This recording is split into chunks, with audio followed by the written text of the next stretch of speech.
Filmas ir ar Žohranu Malava. Gerçi var. Şu dedik böyle var. مشهور. هذا هذا مشهور. هذا تيجي هذا شو بندوس.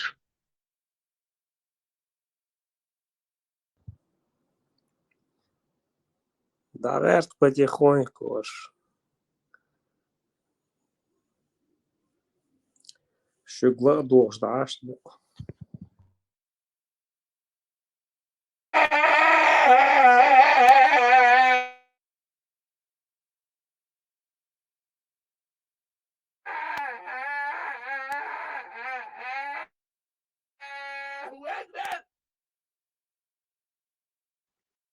Muzikāli cum să o aspiraiți? Ce o de că e trebuie să zuc titul, să normale, da? Meta walker så melög. Игорь, вот сум Трамп был шел Элизер Селефс.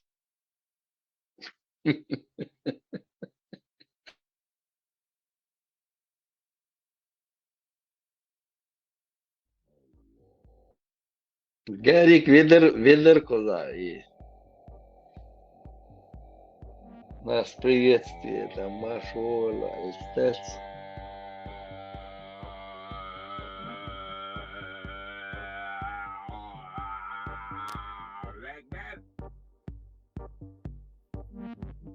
И то звук, ударник, сейчас.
Записи на dio videoteoks звук juohenotājs un ožsa именно чисто запись тут до того, что машин, что я знаю, театр был лицо, и художие лицо.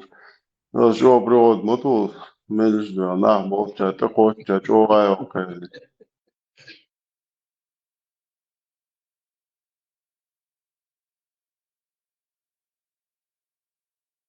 Необычно, Мария, да?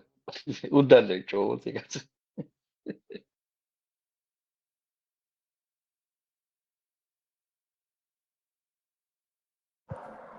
Кентиса гимн Евой, радио Маршу Эл, чтобы позывные были.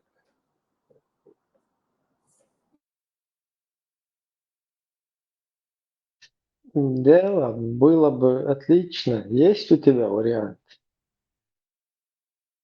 Подсобить. Да, как раз идея у меня возникла про радио Маршу воспеть.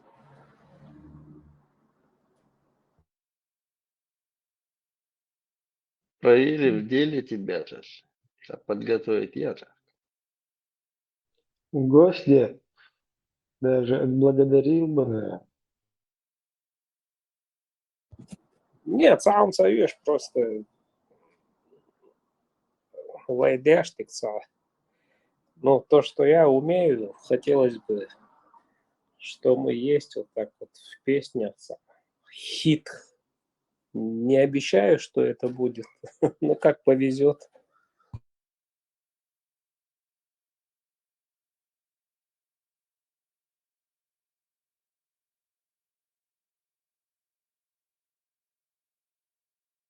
Облети все горы, Бог, шатерса. Песня мальчик там, глушим, радио, советские времена. Ну, вот эта муза, которая Песни позывные лети, есть. облетишь все горы мор. Позывные красивые, радиомарши, но там текста нету. Просто хотелось бы, чтобы текст был.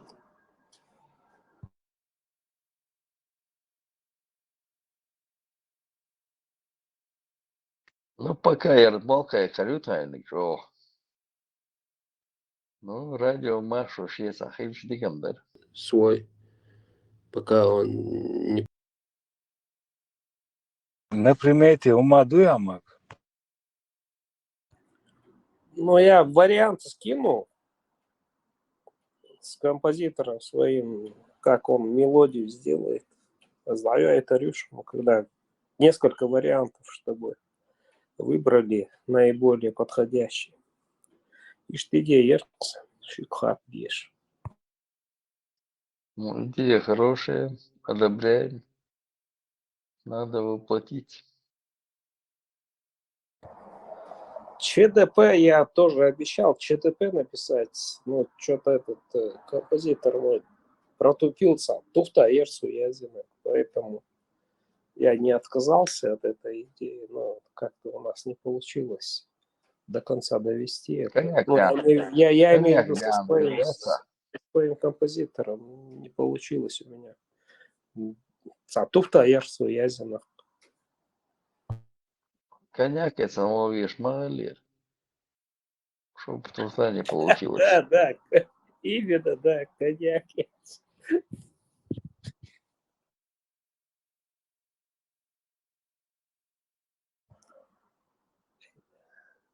Ну, варианты есть, я говорю, это мимо, это не патриотически как-то.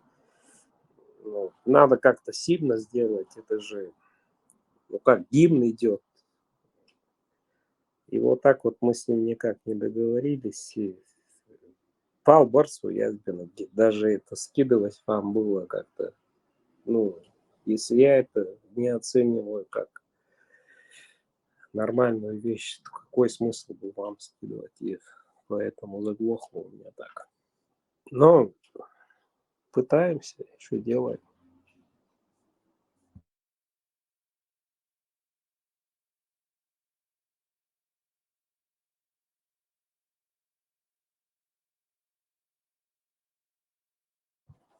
Арпаник мялчого яхма кимейшу наш уери. Специальные каналы создаются уже, не буду здесь афишировать, но неизвестные даже Йойщегом, которые а есть новые и новые, которые появляются именно радио маршой, ЧДП как-то не особо они критикуют радио маршой, антитеррори, царь Чолби целые организации, ну, на государственном уровне, главное,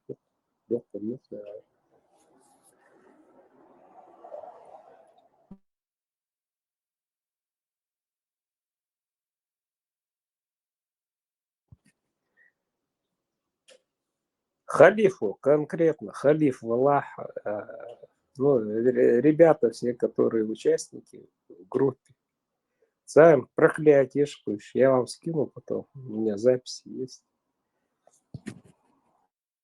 Den där diagdad också lever lägg det hjärtat också i brukvätet. Там я слышал, мой, а где-то, ну. Нет, анализиаш у меня, ну, мне интересно, на какой площадке кто как отзывается. Поэтому у меня все эти записи есть, я знаю. Да я это решу. Зарубить.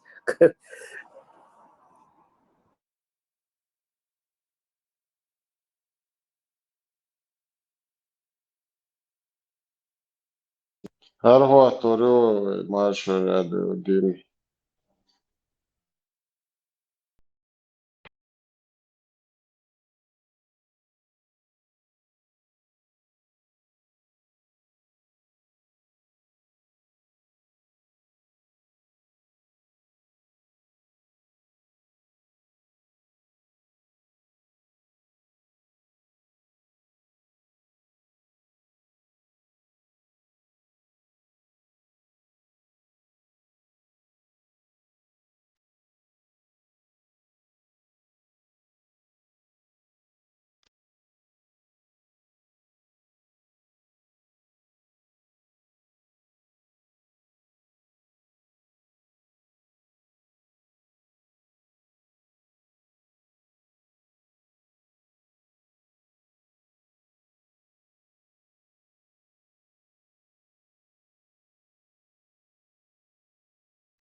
Там же певчик Лиза пела, что-то Юсу переписал эту вещь, оказывается.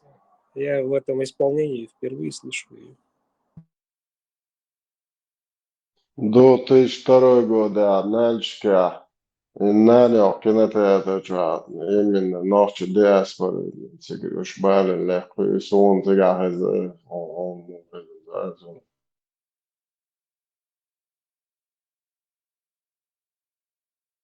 uusinti futbolkajääkana season aastoi just toisin has rietsui toisin tiisalle kajääkkä ta futbol laajir hoofi.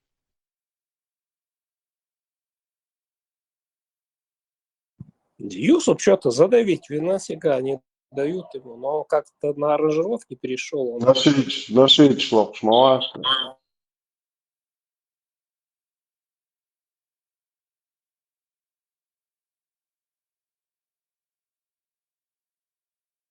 Да, Ихардук. Наши что так. Чак с одном улеты. Но Юсуп талантливый парнишка. Сейчас Мага Алмазов отдельно поет от него. Сам Бориш.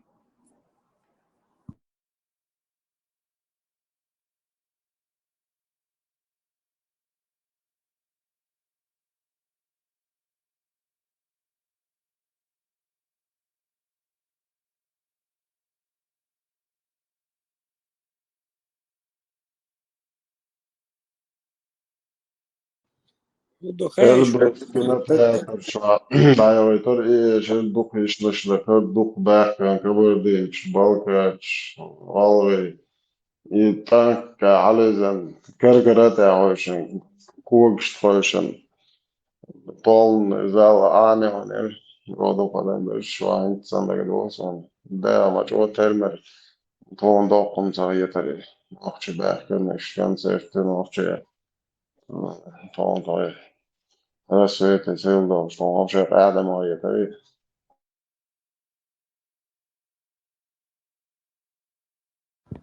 Ну, первый вар рэп-исполнитель Изи, вар Алмаза, вар Вашгант, я его сейчас имя не помню. В Германии давал сигару, шумюха, если слезы на глазах про умершего парня он исполнил очень красивую вещь. Что знаешь, странно, то, что вот таких авторитетных, таких талантливых людей задавить вой. И кто умеет писать тексты, кто умеет петь, кто сам по себе даже талант мою, если ты не музыкант по образованию, журналист, ой, Юсуп, цомби, ой, что сомби, сомнюхер, стаговой. Макс, Уэкове и на мат случайно. А? Я тебя не расслышал. Уэкове и на мат случайно. Автовокзале Айнваркс, Войкове. Ну, я так и понял. Я тебя помню. Да. Свойкова, Гарварк, тоже он певец. Мы учились вместе, известный певец.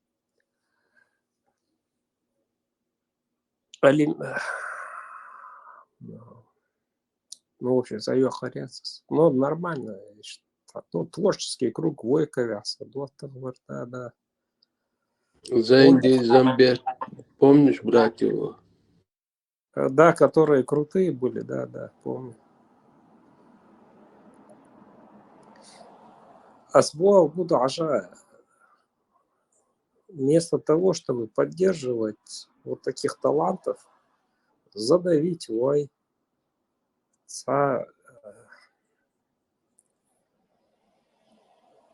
Поддержка сахули. И вот так эти люди, например, возьми этого Юрда, возьми. Вот он как есть, так и говорит. Юрда вернулся, может, заявление и что Кварда нигде мне не платят, нигде меня не приглашают, может, крик души ерцу. Вот такие талантливые люди теперь вынуждены аранжировкой на кого-то работать, потому что дальше на сцену не пускает. Я не знаю, как это. Я в Чечне-то давно не был, я аж сколько, лет 30 как уехал. Но я в Казахстане, где был, более-менее вот мы продвигаемся как-то. Войнох иду больше. Например, и контакт Сьюсву, который в Казахстане живет тоже. Ну, поддержка нохче, например, этот Хейнс Гаргучвялагуй, кстати, как его, ну, он там гостиницей владел, ресторанами владел, крутой Ухайнс, раскручивает его, я не знаю почему. И за что он там топит. За что топит, это, конечно, понятно. Но и Ухайнс, гостиница в славянской эре. Джабраилов, ты говоришь? Да. И Ухайнс. По всем Я жил в этой гостинице славянской.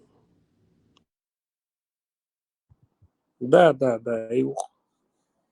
Но чтобы какую-то помощь оказал, чтобы как-то повлиял в продвижении чеченской интеллигенции, один вац, но почему-то... Он 10 миллионов, фонд Кадырова сердце Чечни отстегнуло. Не, фонд Кадырова, и инхеренция обложения. Это не значит, что... Не фонд, а именно вот эта мечеть сердце Чечни. Да я так прикалываюсь. Адица мягко было перебивать. Отцел,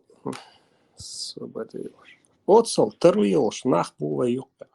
И не как, чтобы продвигать интеллигенцию, писатель, валах, поэт, валах, певец, валах. Никакого интереса нет, столько денег у них. Но что может писатель сделать? Он написать книжку может, но ее надо опубликовать, издать. Поддержь, Сахлыч, у тебя же нету денег на это. А есть люди, у которых на это есть средства. Например, вот чем мы отличаемся, я не знаю, джутки буй, возьмем джутки, шей продвигать я, шей идеологии, любой джутки уехал, ничего, Аллах.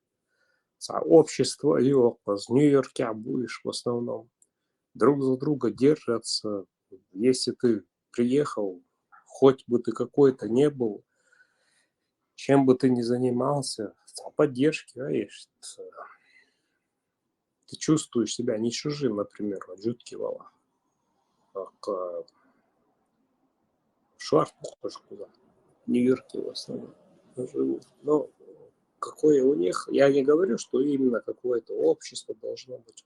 Даже войш валах, например, аджутки валах, везде тебе двери открыты. Ну, если у тебя ресторан какой-то или там какой-то бизнес, ну, чем тебе может, джутки тебе, аджутки валах, помощь оказать, это как национальная традиция у них идет. Войнохчи, да, ажа охказ хавянак, самбом эхкити, тумсу варлах, армилари и цаспул дишкуй, азарахла движ, пал бок охказ абяхнаш. И получается, что я такой же, ты такой же, нохчо. А эти наоборот. Культурное продвижение, культурное общество. Например, я пытался здесь сделать чеченский культурный центр. Настрой у меня был такой, но ни одного я не нашел, кто бы мне в этом оказал внимание и кто бы к этому серьезно отнесся. Ну, например, там, документации где-то, например, у нас какой-то праздник, если на улице просто и шашлык, стейк, точнее, стейк, по-нашему шашлык.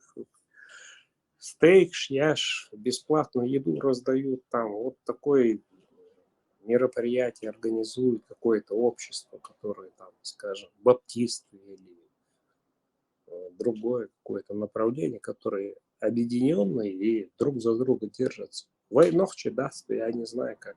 Так, знаешь, руки опускаются и думаешь, пайт бацаку.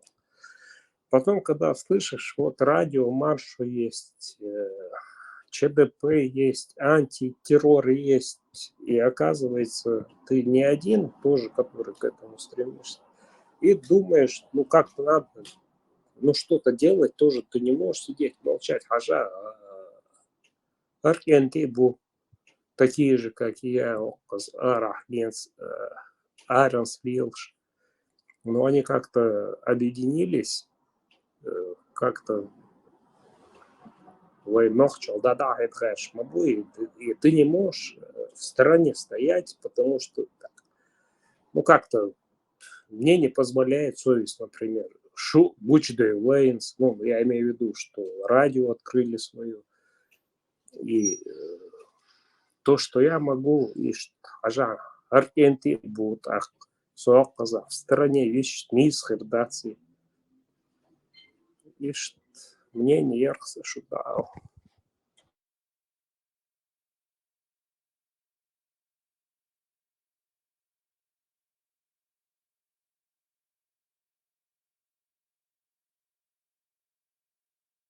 Дык Zwart лёгко is een мнение. Rusland. Zwart is een oog, nou, ja. Den oog, nou, maar hoors bijna, zwart. Dan maakt is origineel voor gelijk. Ook hij dagen, aan deze lot, die als dat azim civilization, absurd klasse hebben, dat uit natuurlijk maar niet voorkomen. Zij debiel zullen aan zeg je het. Azim qaayek die stukken. Дык лёгко мнение, штёлш. Ну, бывает, цацума, рез, кто-то резко высказывается. Я тоже пару раз грубо высказался. Если что, оно где-то ориентировал. Sagt еще noch, Hütroni, жизнь раз адмигдеш, амел дать, сагвахта, ой, лахархичи, просто так получилось по обстоятельствам. Ну, не от души это все было, не от сердца, не до горла, не на зло просто. Навредить то ли просто так, когда ты начинаешь, ну, если у тебя есть какое-то недопонимание, ну, подожди, не спеши высказывать там про Дудаева, про тех, послушай, мы тут годами сидим, разбираемся, ты раз уходишь, приходишь, сразу начинаешь резваться, и начинается непонятно, ханох чадуа глаз, но ты не с того края начинаешь подход, так, все нормально, ну, мадаться, а гуда диес, если ты не знаешь пока, какое участие принять, приходи каждый день, вечером, утром, когда у тебя время есть, послушай, пообщайся, потом будешь выводы делать, не спеши сразу выводы делать.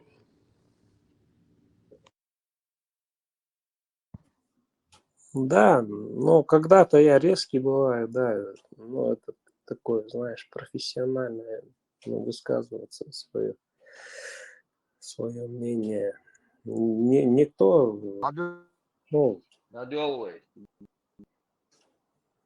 дико охует, что есть такие люди, которые тоже так и я. Ну, какие-то там личные вопросы, там, политические, это ладно, что вы не согласны, и с вами не согласны люди, и со мной не согласны, у каждого свое мнение. Хали, деши oldular Макс. С видео я тянул, кел ума хайшен, Путин экстренное выступление. Это вот я тянул. Не понял. Путин шит выступление, видео я тянул с Варасом. В этой связи, несмотря ни на что, предлагаем киевским властям возобновить переговоры, прерванные ими в конце 2022 года. Возобновить прямые переговоры, причем, подчеркну, без всяких предварительных условий. Начать предлагаем без промедления уже в следующий четверг, 15 мая, в Стамбуле, там, где они проводились ранее, и там, где они были прерваны. Как известно, турецкие коллеги неоднократно предлагали свои услуги по организации подобных переговоров. И президент Эрдоган очень многое сделал для их организации. Напомню, что эти переговоры, в результате этих переговоров был подготовлен совместный проект документа, и он был парафирован руководителем Киевской переговорной группы. Но по настоянию Запада был просто выброшен в корзину. Завтра у нас намечен разговор с президентом Турции, господином Эрдоганом. Я хочу попросить его о том, чтобы он предоставил такую возможность проведения переговоров в Турции. Надеюсь, что он подтвердит свое желание способствовать поиску мира на Украине.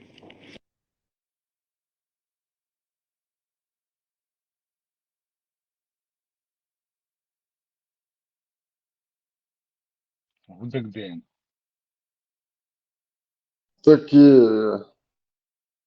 Это очень Кадыров Део Оттягивает и время. хватит чудо.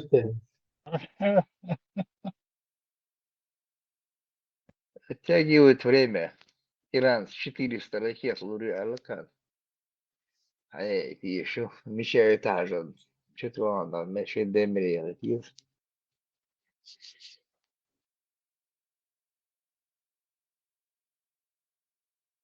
Жалко, надо.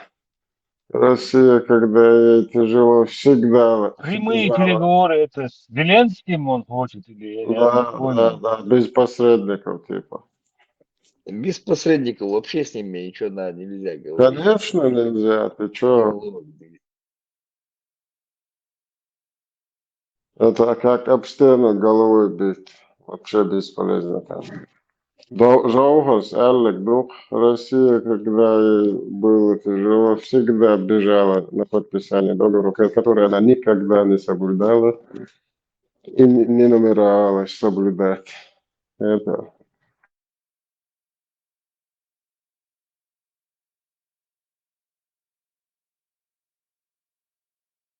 У Вени на канале интервью Майкл Пенс, это с Трампом работал администрация 4 года. Интервью сегодня закинуто, я Тесле сказал.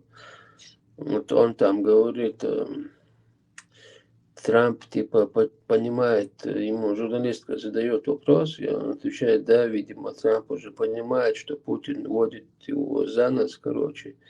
И Путин только понимает силу, и надо силу. Видимо, он уже испугался. Короче, там конкретно дали понять, что уже дальше шутить не будут. И сейчас он кидается к Трампу, Эрдогану, туда-сюда, хочет как-то выкрутиться из этой ситуации. Ну, очередной кидняк сделать. Типа они поняли, что он не собирается останавливать войну, что их кормят завтраками, и если его не остановить, он будет лезть до конца. Типа. И если ему дадут возможность зайти в эту Украину, он там не остановится. Бог царь Шаша. Ukraina ahjats būtu huštaroin, kada Eiropā juurtsik daur būtsaga ари. Itsel seal одибет рухсар. Они прекрасно знают, что это будет продолжаться.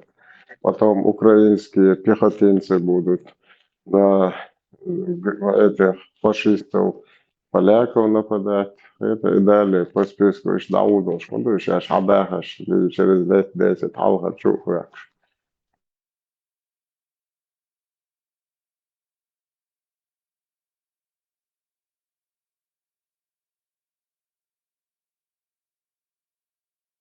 Просто скажи лет 20 назад, 25 назад, что чеченцы будут умирать, защищая русский мир в Украине. Это рядом с русским Иваном, воевать за русский мир. А да, ты ежерват, гуштупа. Джихад дубов, муална шубов, балабов, шу, вауш, Украина, джихад ду. Да, мала, вайкент, азу, тахир, буф, бош, яхтагич. Буя хакарчи, еще идея далтия, пьешь. О, пришмандок, швуйтеру дель. Просто, ой, не, хохер, ху дель, вуйтеру, буя хакарчи. Украина, азу, тахир, буйкент, herbo аври дейт, я на алфет, азу, тахир.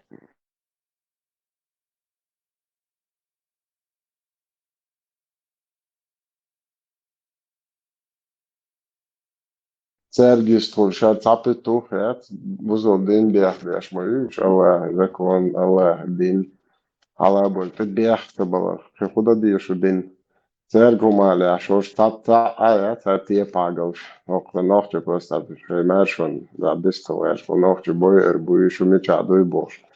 Šeit cogan auto, šdurkakam jūs cigi izstrali, šeit den mostri, šo alēri mostri, šo mostri, kā tom čisli. Caur izstrali, šeit takotam, ja, do oilšu šeit pitušnie.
Ешин маркет, цавези, бош, савария лохтас. Халгат цавези, окна чувяш бош. Ажа. Sen bu soğuk. Да. Бусал дымя коч, да? И да, диезеровый адаш бош. Ажа, халалц, например. И цахуш, айнаклай вари даиш, айни. Ишан марсақиети. Dakar hoyok kam mersh delchan ve isthaq shadal hakutum hoda yak chego shtot duko hause duko hokami usta rostam mersh von dies sag hause do hoda yak is hoyak sayis mil tsogan kelmera ta da'aj wa yis sigar shadig om rishit lido sha Ацар, мэр делал кудухаем, что пока не было альтернативной площадки, где скажут «Хавола, Аверзал, Дюсет Палбу, Хёги, Дюсет Рдац». Вот они себя чувствовали королями и со всех площадок вещали так. Когда им сопротивление оказывается, есть другие площадки, где говорят «Аверзала», так немножко притихнут динозавры, аккуратнее они пытаются это вложить. На чем основа, знаешь, подмена понятий. Так смело они не говорят, так. Как-то же надо им пропаганду свою вести. Ничего там плохого нету, вайбусов, все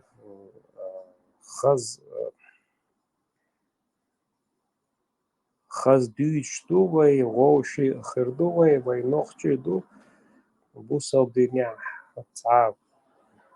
унижение, и никогда мечом не наносился, бусалдин бывший, и, приходится им как-то мягко вот эту пропаганду вести, потому что они знают, например, что есть другие площадки, которые говорят «Хаусову, Акар, Дюсак, Паубушку». Вот мы имеем такое мнение, это чмошники какие-то, но правильно, потому что если ты будешь молчать, я буду молчать, они будут себя вести смело.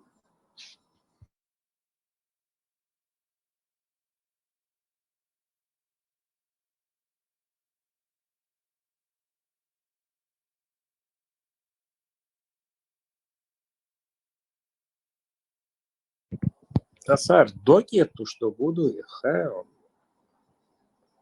что Мялвек Барашик, что они себя настолько уверенно ведут.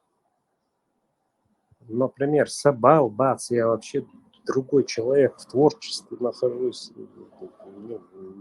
никак с этой политикой не связан. Но даже меня они так достали, хожаинцы. Хоққа саумца уж, акара бюшбек, бог палма буя, акар лилуштик. То есть отнять у меня чеченскую одежду, отнять у меня хелмабалей, палатки, вы оденьте своих женщин, бусол, не бусол, буш, и пал, бюч, ажа. Вы ногче платье, что есть более красивого, чем вы ногче традиции. По-мусульмански, да, дита хай, мусульманство, хай, чох, лия, как это говорят, как антитеррор говорит, как радио, маршу, ЧДП, когда за это заходит тема, хай, дита, хай, чох, если тебе нравится, никто же тебе не мешает. Ты начинаешь мне навешивать молелье, бах, хай, национальная одежда, из яхду бах, ажа. Ах, сидеть в стороне и не ответить как-то не получается, потому что, ну, все равно гордость же у тебя есть, меча в Аллаху, в Европе в Аллаху, Ингушетии в Аллаху, в Чечне в Аллаху.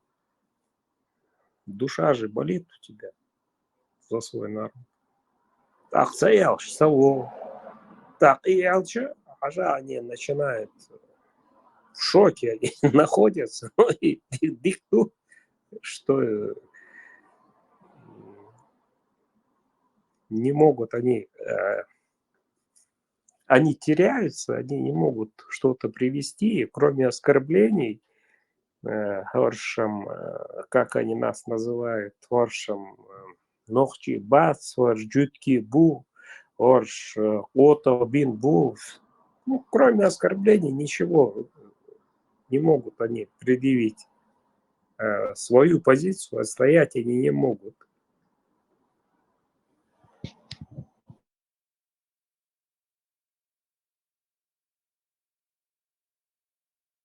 Musa, wo an böste Girl, Musa, Marsch war.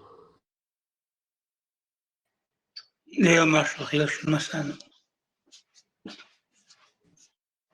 Мокшо муя, Musa, поддерживать мира и здоровья.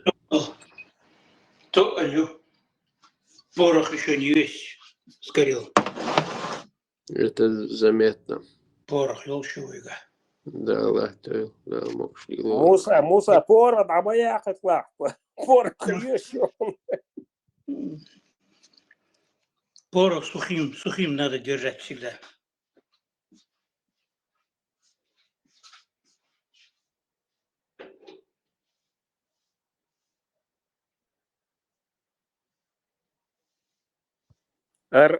Шейгах порох бубош, аргелось буй. Муса цахуч, пиперс цахуч. Так, они считают, что у них пороха больше, так запутать Динаш и Шайол, и тварищу, позарбелыш. Ишм халгум театр, шун маметтер. Это все клоуны в основном, 99%. Клоуны, которые оказались на волне событий и мечтают прорваться к власти. Это умадаться. За каждым из них длинный шлейф. Вот, позорный шлейф. Например, Закаев сидит здесь, корчит из себя демократа, 90 в 8-9 годах он был главный зачинщик идеи провозглашения Чечни шариатского правления. В драмтеатре специальный штабин. А теперь здесь он в Европе, теперь трудящийся Востока. Вот, это все мелочевка. Нам главное добиться деоккупации. Вот тут будут основные трудности. Вот. Враждебные нам силы, спецслужбы будут травить нас. Религиозных этих фанатиков, бородачей, нормальных. Клановые раздоры будут раздувать.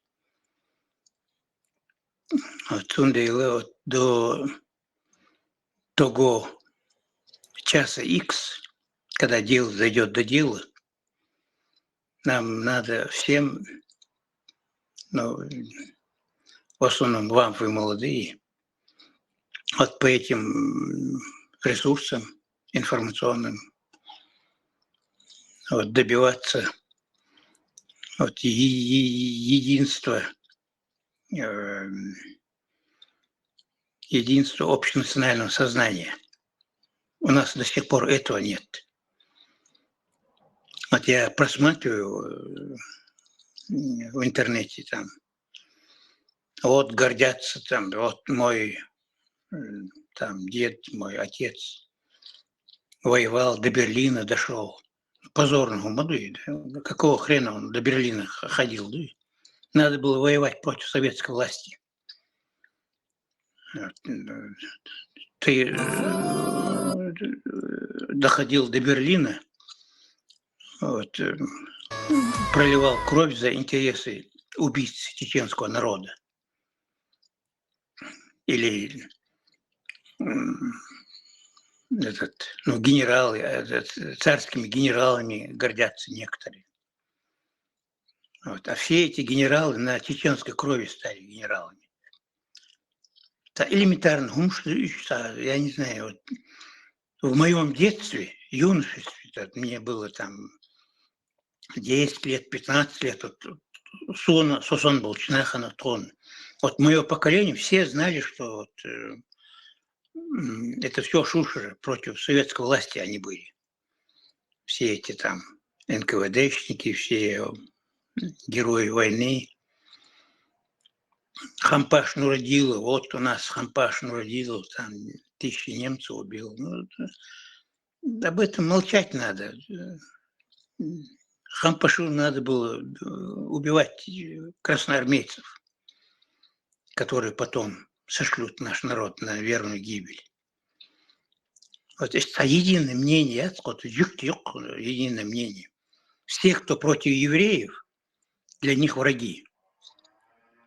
Под каким бы соусом они не уступали, демократы, портократы, там правые, левые, серо-буро-малиновые, если они против еврейского народа, хоть как-то, все, для них он враг.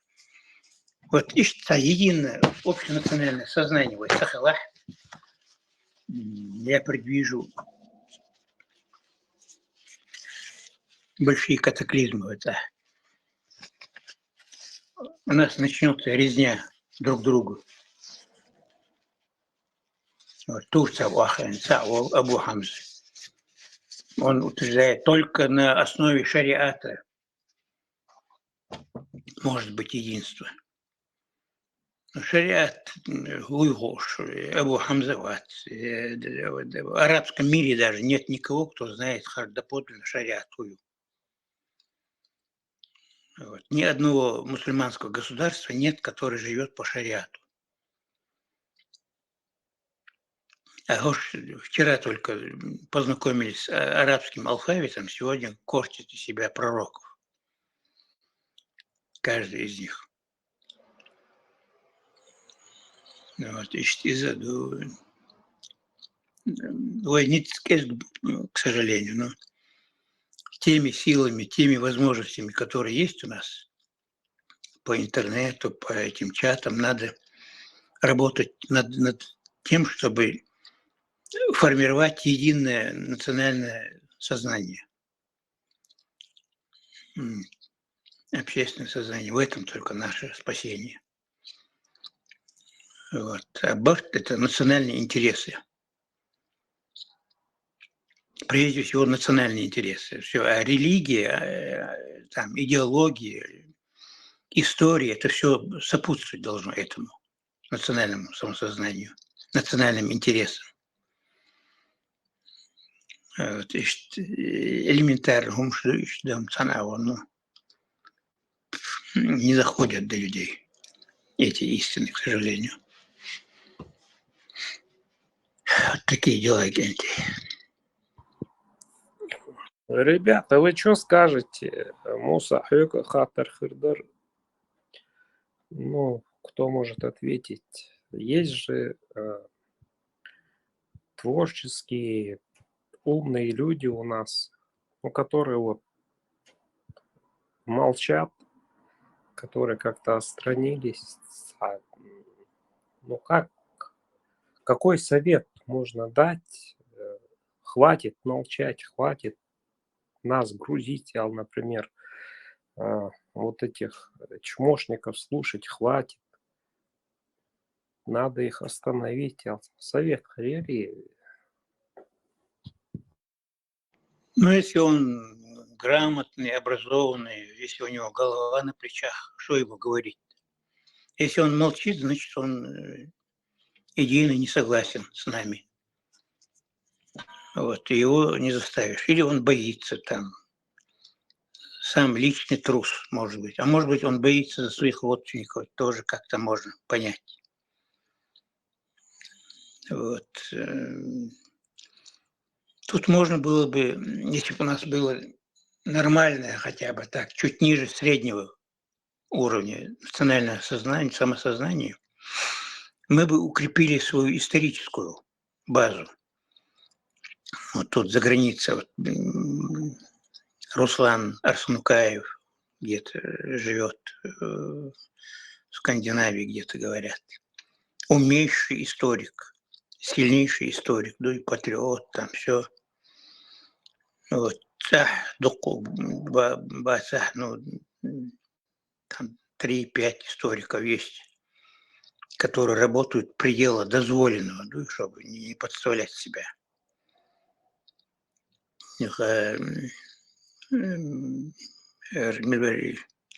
Хасан Бакаев, гениальнейший историк, к сожалению, вот я сколько призывал, у меня личные друзья есть, миллиардеры, да? Вот фонд Хасана Бакаева, Руслана Арсункаева, кинь миллион другой, да, чтобы они не думали о хлебе насущном, чтобы они могли передвигаться, там, работать в библиотеках, там, Ватикана, там, в Армении, там, обширная библиотека, в странах Европы, вот, рыться в библиотеках, выписывать, там, выкупать, на это все же деньги нужны. Жить в гостинице, там, это, семья потом у каждого из них. И что делать? Элла, ни одной копейки, ни один из богачей, которых я знаю, во всяком случае, не раскошелился на вот это святое дело, да? Вот, то есть не доросли у нас вот эти многие интеллигенты не доросли, а бизнесмен, бабош, это вообще на уровне пятиконтропов, да? Хапать. Вот. Ну, Хейгер, Шнахам, царь, вода, и то благо, да? С паршивой овцы шерсть стекло хотя бы по этому принципу. Ну, в общем, национальную копилку никто не дает. Бусур бубош, беш, бусур меня и тладак, а свободные средства. И тладак, закат Далмадес, а вот закат хотя бы они давали этим историкам. Знаете, Руслан Цависна, Арсункаев, да? Вряд ли ему кто-то помогает. Вот, а история, патриотическая история – это самый главный фундамент. Вот, на этом фундаменте зиждется реализация национального интереса.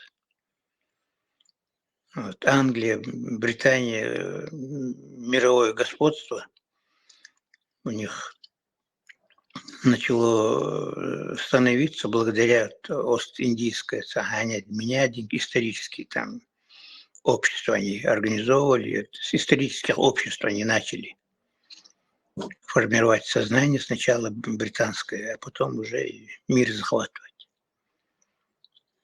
Вот. Ну и везде было так. А мы на варварском уровне пока народ, к сожалению. Мусахан Вока Хирусуал. Что ты посоветуешь? Сосамег, например. Я хочу, например, чтобы Марию Чек, ну, культурное общество, чтобы было у нас, потому что, например, Куза потерянный, век, ну, сами по себе как-то выживают. Это где? Где это? В Америке. А, в Америке? Да. Ну, как ты посоветуешь, что, например, вот я не хочу просто так, чтобы вот у меня Дюзел Бус, как-то я обеспокоен, чтобы она могла как-то знакомиться. Ну, нету никакой кого-то она встретит, с кем она учится, с кем она там, кого она видит каждый день. А так, чтобы, например, Лоузер Хилл, чтобы познакомиться могли, или Сакант Хвах Кантавац, но чтобы Кенти Болш, Маму Нохчоко из Америки, чтобы они могли встретиться, познакомиться. Что бы ты посоветовал? Что мне делать, например? Я не хочу в войнах будет, чтобы просто так. Это большая, очень большая проблема, которую ты поднял. Очень большая. И даже болезненная где-то эта проблема.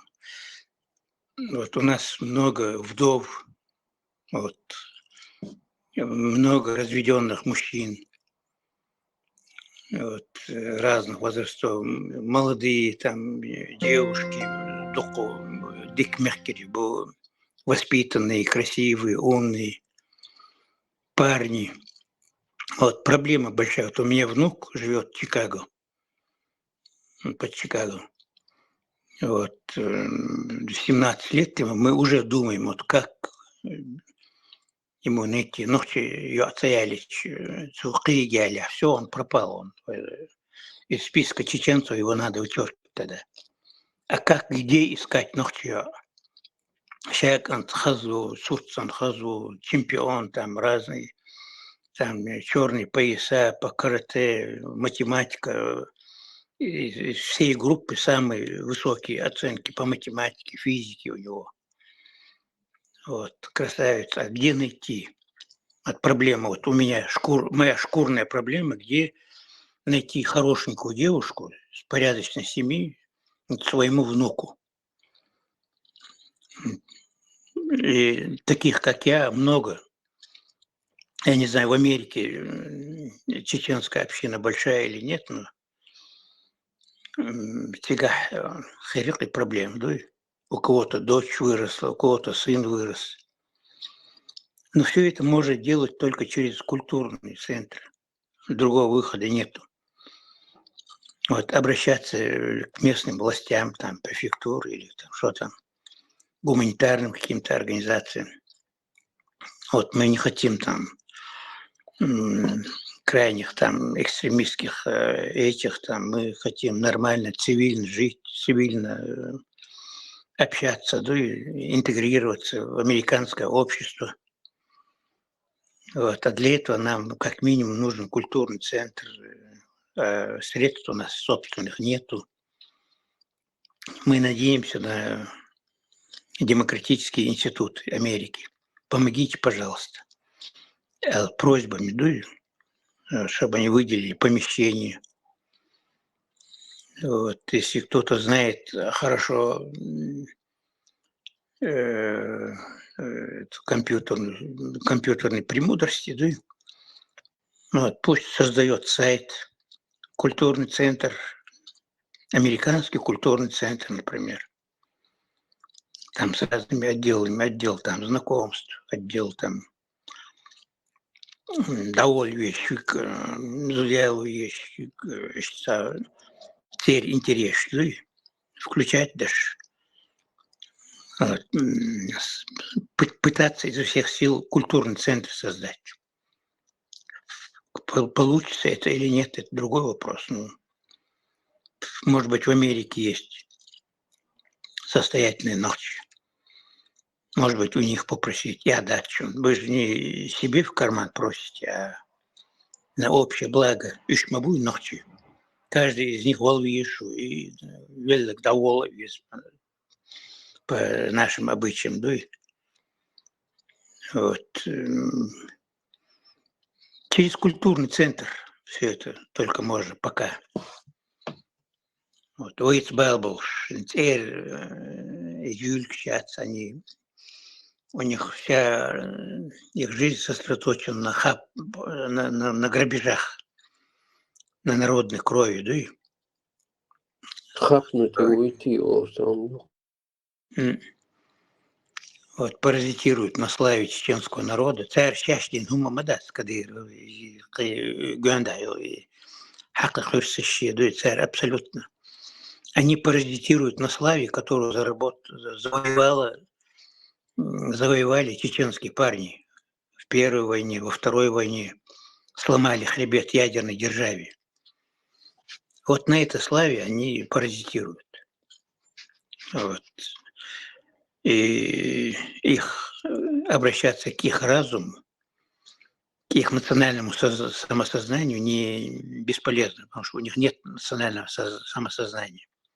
Они живут в ирреальном мире, вот, параллельном мире, не с нами.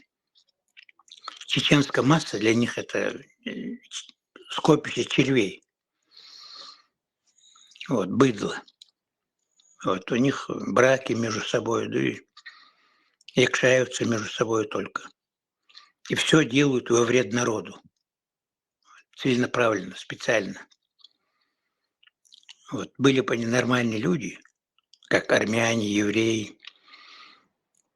Вот, они из своих несметных миллиардов, там 200-300 миллионов выделили бы на создание вот этих культурных центров по Европе. Субсидировали бы там молодых ребят, девушек, которые учатся. Вот, и царь Дир, да, потому что это враги наши. Вот такие исконные враги. Вот. До деколонизации от них помощи ждать не стоит. Вот. Я сам выходил на них, там, когда ко мне обращались, вот, Муса, ты их критикуешь, Кадырова критиковать, а почему ты не предложишь ему там, из Вожал, там, Масыть туда ко мне обращались.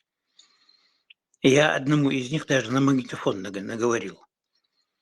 Вот, пути выхода из ситуации, как быть, на мой взгляд. Вот, убрать эти портреты, все вы уроды, вы не Алян Делоновы, да, ночные дождь, да, портреты свои вывешивать, да, вот.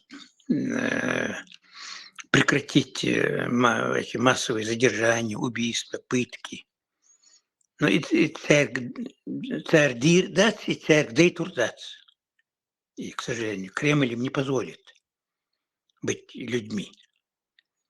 Вот, ну хотя бы вот, помогите там историкам нашим, деятелям культуры, вот, которые развивают культуру.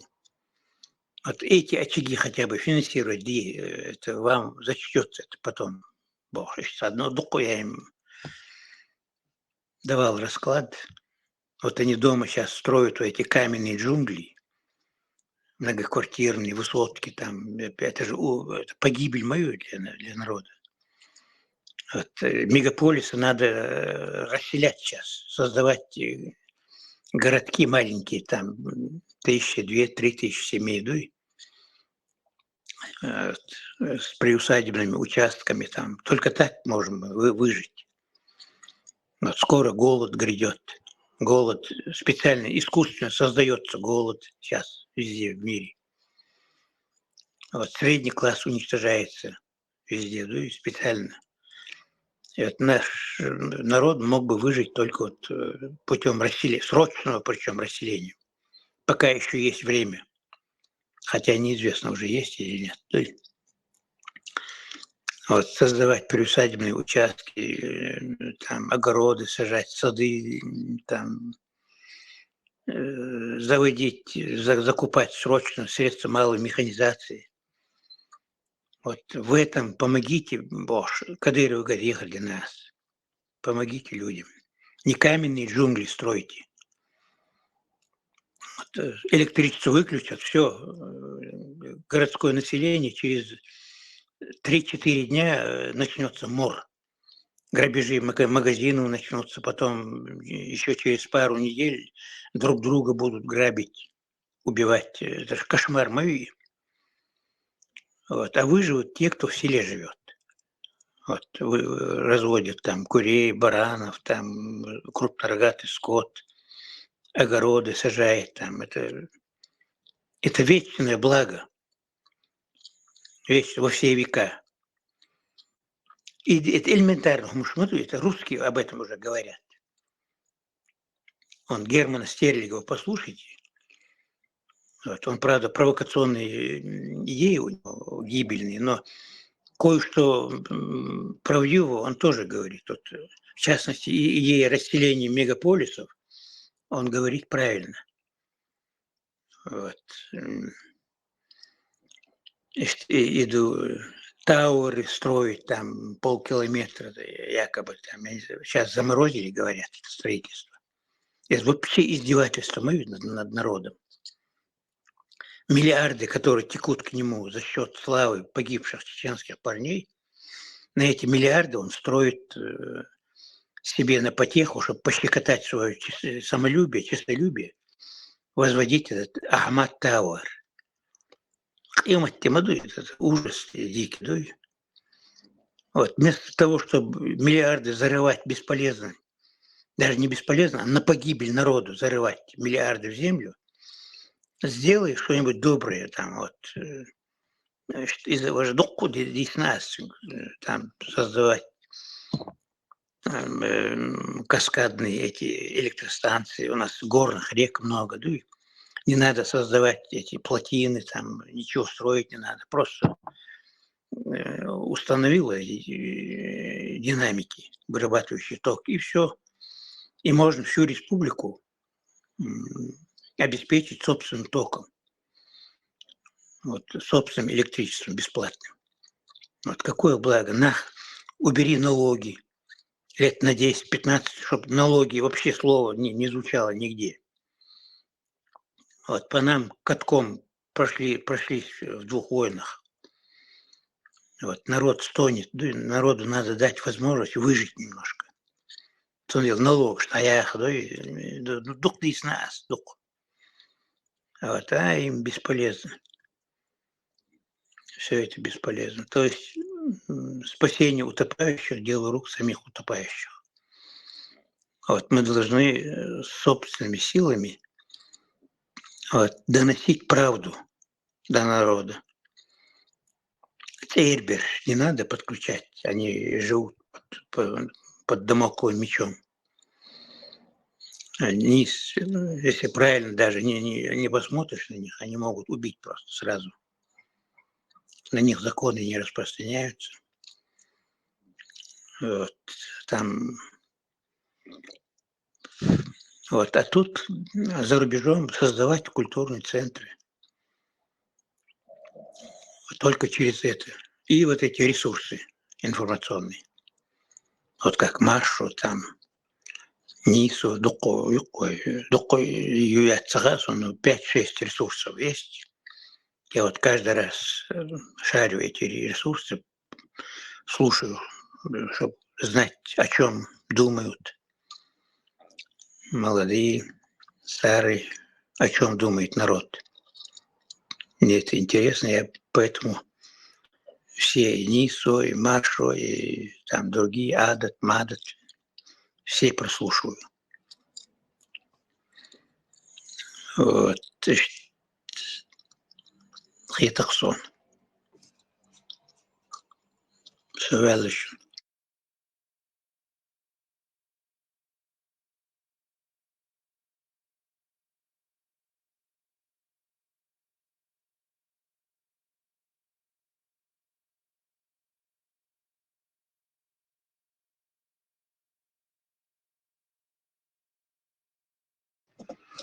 Ладно, Кенти. Ночь уже давно перевалила за полночь.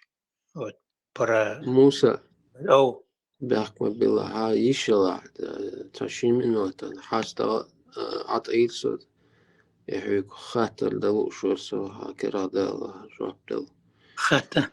تما سي تشدو سو تان خاطر وشتزقت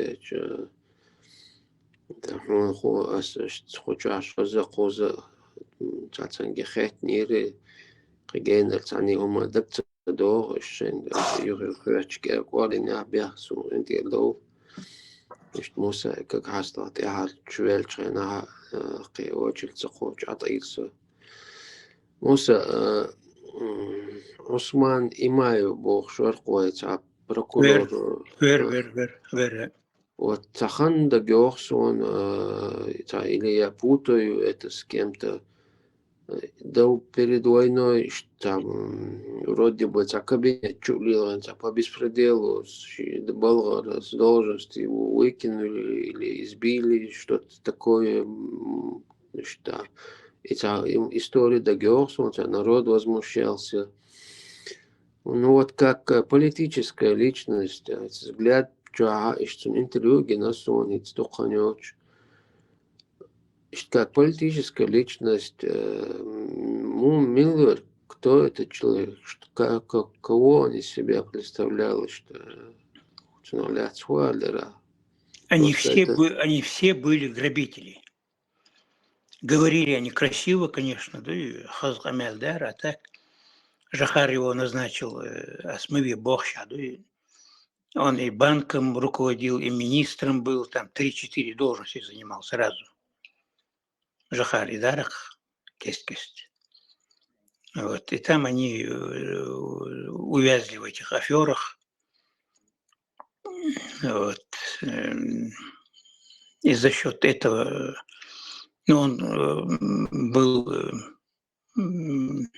попечителем громадных средств, поэтому его российские спецслужбы вызвали из дома однажды на разговор, посадили в машину, увезли, и все, с тех пор он пропал. Я вам не советую идеализировать никого абсолютно. Вот до войны был такой случай, что к нему кабинет какие-то, не знаю, при власти или оппозиционные какие-то силы ворвались к нему, или какие-то джамаат, какие-то непонятные, кто, я сейчас не помню, какие это силы были. Избили его, вроде бы, выкинули из кабинета. Вот такой случай с ним происходил. Я не помню. Ну, мог произойти такой случай, но массово таких случаев до Первой войны не было. Таких, там, чтобы беспредельничали так откровенно. Но конкретно к нему могли, потому что там крупные деньги крутились. Вот, там вполне могло быть всякое.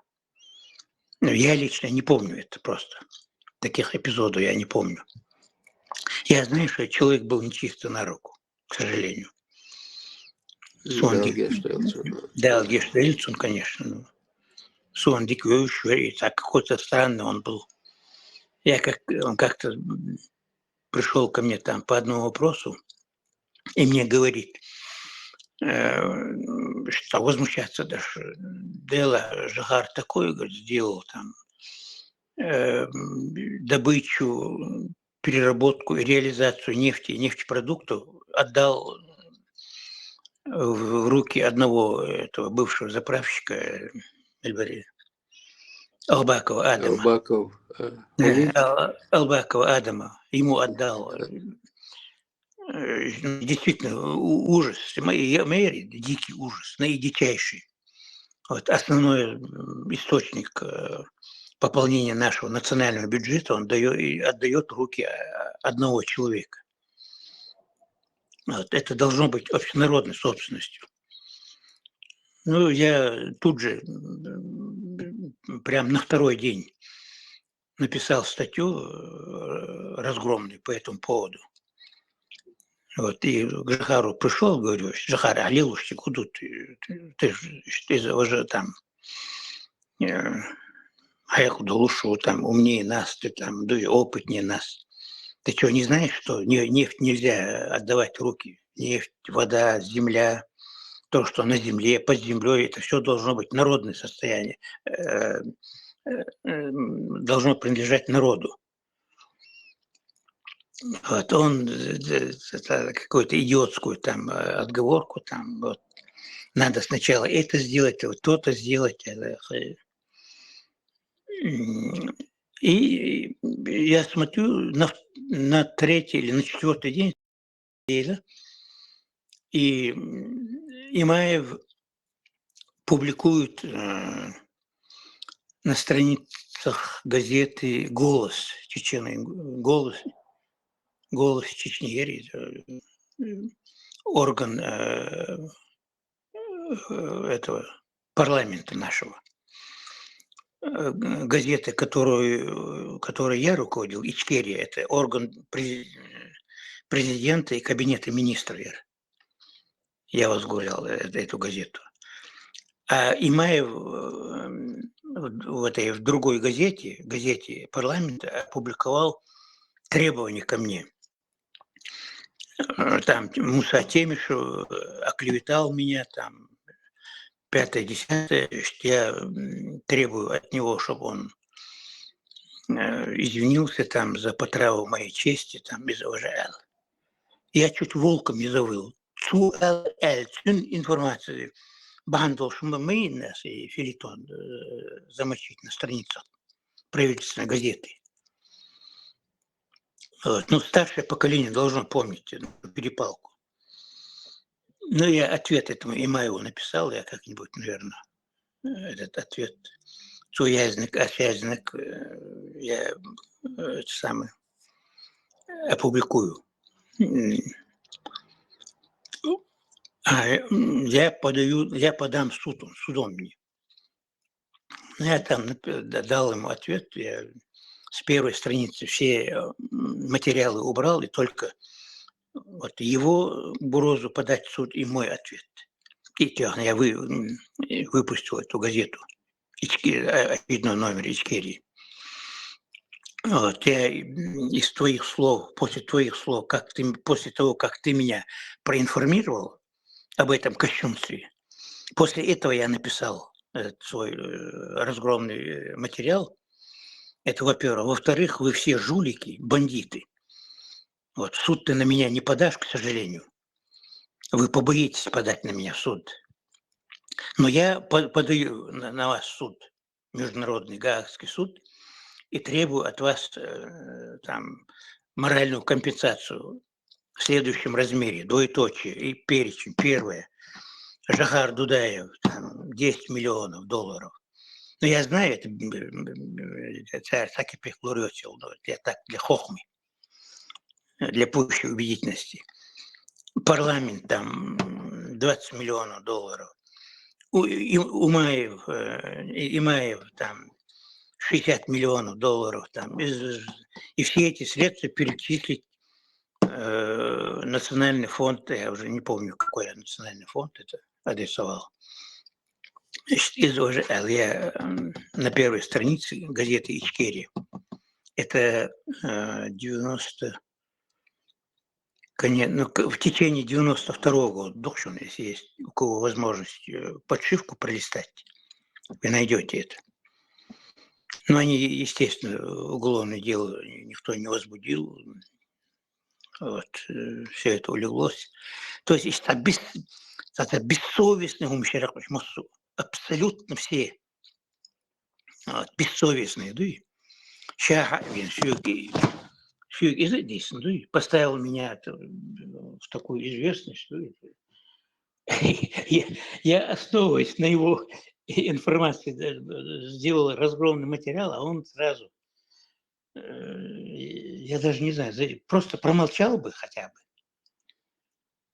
Вот, может быть, он перед кем-то выслуживался, перед Албаковым, перед Дудаевым, я не знаю.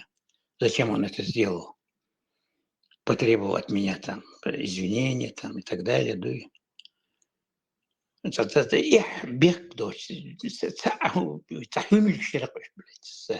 Вот главные враги они, не Кадыров. Кадыров это вишки, от корня гнилое заложили они. Вот я против них боролся, как мог, подсказывал сначала по-хорошему, потом по-плохому. Тут я 25 октября 1993 года они освободили меня от всех должностей, там объявили врагом народа. Так что вы в приятном заблуждении, если считаете кого-либо из них хорошим управленцем. Не сумму направление. Це просто я его как Усман Немаев, прокурор, я просто несколько лет об этом инциденте вспоминаю, и что ну все, я на этом эту страницу уже закрою, больше я не буду эту тему поднимать, я достаточно уже понял. Его чудо, я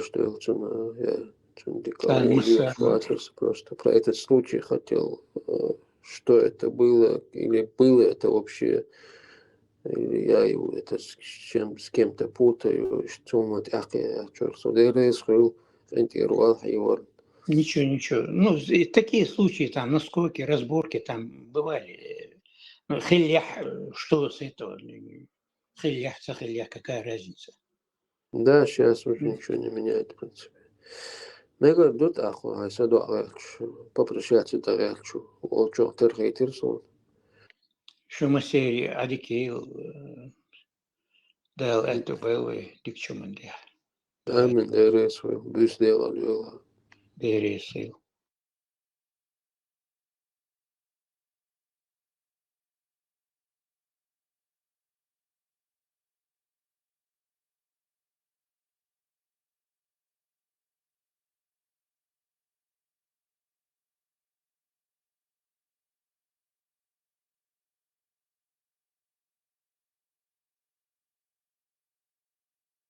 В своем описании я там заметил одну строку, все не прочитал. Дикие телошели племена Бош Лермонтова, стихотворение Юяцига. Измаил Бейга. Ну, что, стихотворение я в свое время уже прочитал, и прям сильное впечатление на меня это произвело. Шая. Чанхайна, мешно.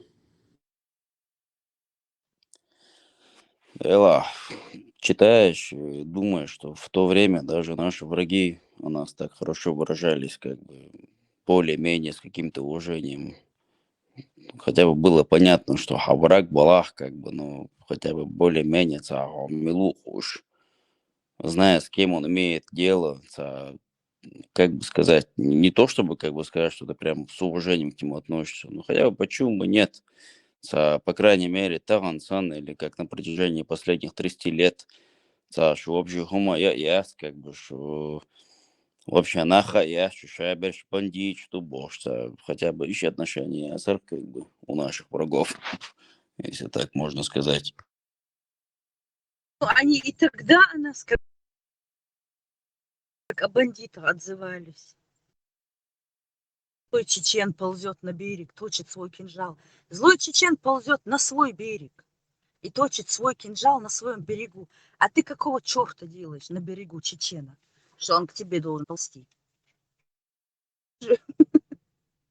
Как о бандитах они всегда о нас отзывались. Хакарти. У меня такое ощущение, что, может быть, они же все вроде бы на Кавказе воевали. Вроде бы я где-то читал уже, что это воспринималось как какая-то романтика уехать на Кавказ и умереть там в бою. Лермонтов как минимум воевал там. Вот насчет Толстого я не знаю. Толстой вроде бы про Крым еще писал, про Крымскую войну. Но Толстой же как бы и про Кавказ писал. Вот у меня такое ощущение, что... Это Да, Хадица. Ол Шхенах, нельзя так. Это была не кавказская, а русско-чеченская война. Царь и специально Кавказ как будто весь, и вы, наша горсточка, как всегда, воевала. И всех этих отправляли, как на каторгу, в Чечню воевать. Черкия, Шепма, Бенит, как бы они же изначально, как бы Черкесия, они же выше нас, как бы первые, они удар на себя приняли. Вот, то есть у них тоже, как бы, например, некоторые черкесы не совсем позитивно воспринимают ту, как бы, фразу «Кавказская война», как будто бы, потому что мы, когда говорим «Кавказская война», мы имеем в виду то, что именно у нас происходило. Имам Шамиль, как бы, вот этот период, как бы, но они же тоже воевали, как бы, то есть есть такие моменты, что когда мы говорим «Кавказская война», с их точки зрения, как бы, они говорят: а мы что, не воевали, что ли? Царь Туама Бени, как бы, их же тоже истребляли.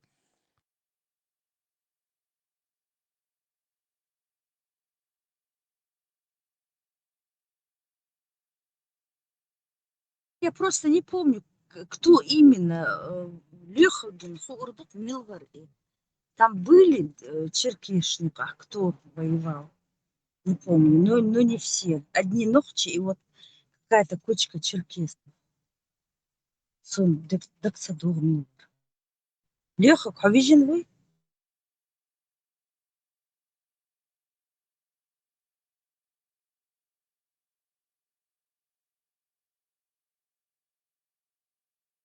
Наши историки. Все уже уснули. Хызахыл Воксак, жалко, что он ушел. Я просто включал этот микрофон и Кюк Эйдер, да, я включал, нажимал на кнопку, но меня не сразу включили. Он очень интересные вещи рассказывал. Мне вот хотелось ему вопрос один задать, но сейчас-то он уже ушел, понятное дело, может быть, в следующий раз как-то зайдет. Вот у меня такой интересный вопрос создался в голове. Вот, например, про историю других народов, других стран. Ты как-то более-менее можешь создать какое-то свое мнение. Там разные европейские страны, там ту же Россию, если даже взять. Ну вот ты читаешь, изучаешь, и вот более-менее какое-то мнение ты можешь создать. Понятное дело, ты понимаешь, что оно может быть не на 100% правильное, оно, скорее всего, никогда не будет на 100% правильное. Но мне всегда интересно было, почему насчет нашей истории, даже если не брать всю нашу историю, даже вот если взять только 90-е годы, мне зачастую очень сложно даже какое-то мнение создать насчет конкретных личностей. Я сейчас не буду имена называть, но вот взять только 90-е годы. Вот элементарный инс от Хузахыл был, Тимур моя Муса, да. Муса Алабейла Царец, он как бы он звучал как такой взрослый человек, но вот многие вещи он говорит, там, высказывался про разные личности. И вот почему мне, по крайней мере, так сложно создать какое-то конкретное мнение по поводу конкретных личностей, конкретных деятелей, как бы на протяжении этого 10 лет всего это все происходило, да? Почему так сложно, противоречивые мнения с разных сторон приходят? Бог, я ни в коем случае не поставляю под сомнение то, что он говорит, потому что, очевидно, он что-то знает. да? Но почему насчет своей истории мне намного тяжелее создать какое-то мнение, чем об истории каких-то других народов, которые там я там могу почитать, там какое-то видео посмотреть. Очень сложно у нас все это. Ваш Бог, объективный источник, человек эзгмаэй, и конкретная задача, короче, вот что я пытаюсь сказать.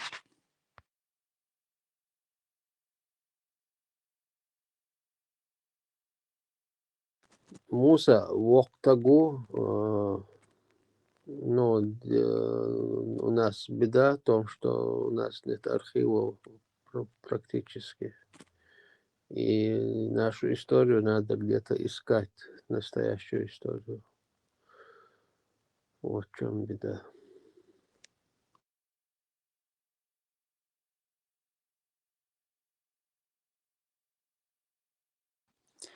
Дело, это некоторые вещи и сам помню, с 90-х лет. Просто как бы не с самого начала. Это очень маленький промежуток времени, 90-е годы. Хотя это очень значительная, значимая, значительные даты, вещи происходили в эти годы. Но тем не менее, это очень короткий промежуток времени. А у нас история очень глубокая и очень недоступная пока что.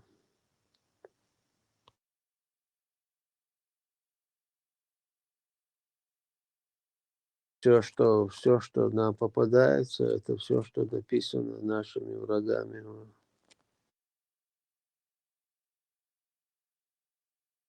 Турпал, а Милвар Ахцунгхетнер, я зашла уже, не слышала, про кого вы говорите. Осман Имаев, я спрошу. А,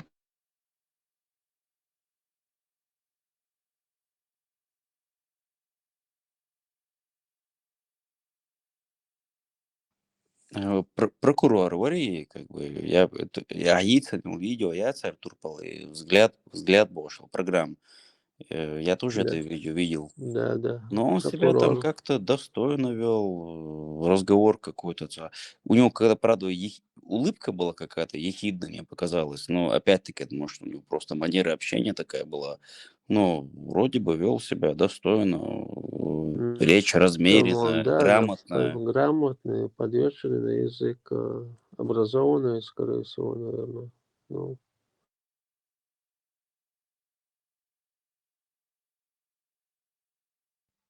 Вот иду по сбору, как бы, что какое-то мнение, чтобы создать о какой-то конкретной личности. Если, например, я не знаю, вы какого возраста, например, 90-е годы, я, по крайней мере, вторую половину их, более-менее ясно помню. То есть конкретно помню эту ситуацию, которая происходила. Но при этом конкретно мнение о создать Уэлвельча, тебе нужно из чего-то исходить, как бы ты как-то интересуешься, спрашиваешь у людей. Кого не спросишь, у всех разные мнения. Кто-то про конкретных людей вот так говорит, кто-то по-другому говорит. И вот ты, чтобы что-то вот конкретно выработал какую-то свою позицию, это настолько сложно, как бы, я иногда вот задаю себе вопросом, почему так сложно? Почему, я не говорю, что должно быть у всех одно мнение, но почему так сложно более-менее ясно сказать, что Хажал Гара, как бы он был вот на этой стороне, этот был на второй стороне. Или хотя бы более-менее этот там пытался этого добиться, второй чего-то противоположного. Но согласись тоже, кого не спросишь, вот если ты с людьми общаешься, крайне противоположное мнение, шхолок на их, и штундут я, как бы, вот я не знаю.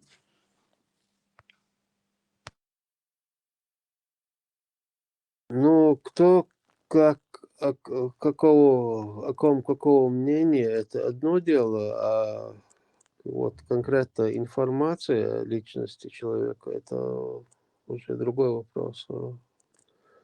Я у него не спрашивал, мне не интересно было, как он о нем думает или о другом.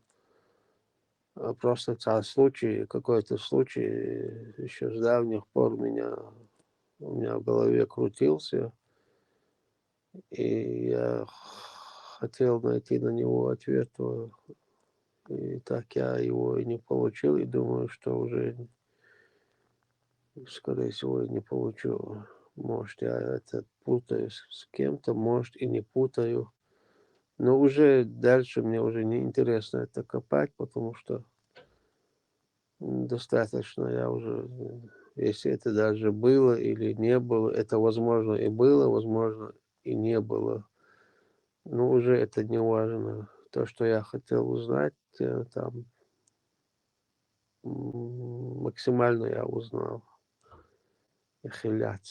А так, как Муса про него думает, или там, как там, не знаю, Кадыров про него думает, или Масхадов, Дагештовцан, или другой, это Дудаев, или кто как про него думает, это для меня в данный момент не важно было,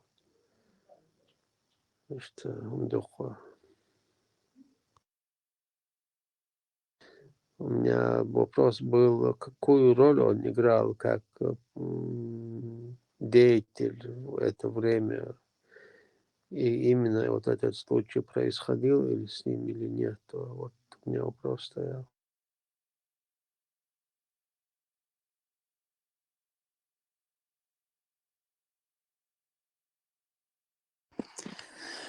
Ну, то, что после Первой войны как бы большие деньги загнали к нам домой в качестве там какой-то компенсации и так далее, ну, это вроде бы факт, насколько я помню. Ну, не то чтобы помню, я при этом не присутствовал, но я там читал определенные источники, там от определенных людей слышал. Но там, где большие деньги, понятное дело, что будет много разногласий, как бы, я не знаю. Но из фактуэл согласны Мадаева Щадрич, что большие деньги как бы с Москвы пришли домой. Понятное дело, там, может быть, какую-то огромную долю, огромную часть распилили уже в Москве. Естественно, когда они в Грозный пришли, там тоже распилили. Ну, насколько я знаю, это как бы уже прописные истины какие-то, то есть как бы об этом никто не сомневается. А там, где большие деньги, то там уже, естественно, им будет много разногласий, много разных лагерей там и так далее. Поэтому, может быть, так сложно какое-то мнение о ком-то создать, потому что там много каких-то противоборствующих сторон было. Вот как мне это видится, по крайней мере.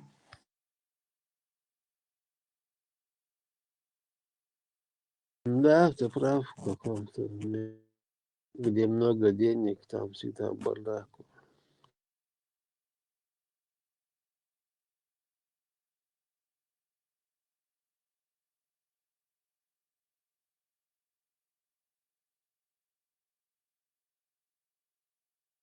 Особенно, когда все голодные, и все как эти волки, волки Оля или лисы.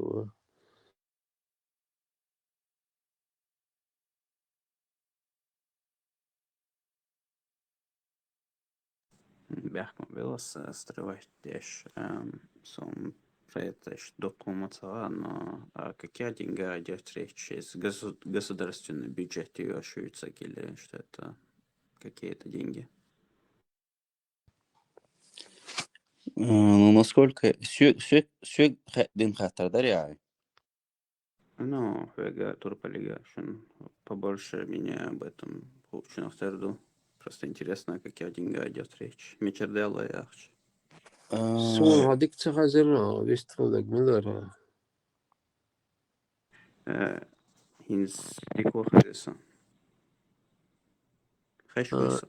Элдеш, я дишни хауи. Хашвайса. Хинс мял дикохаз. Сахаттарам и Ахч, да, сошлючтал. Из Хуахч, то есть Мечердела. Это государственный Смотрите, бюджет. Ахч, я вообще к слову сказал, где большие деньги, там всегда бардак. А так я про деньги не говорил.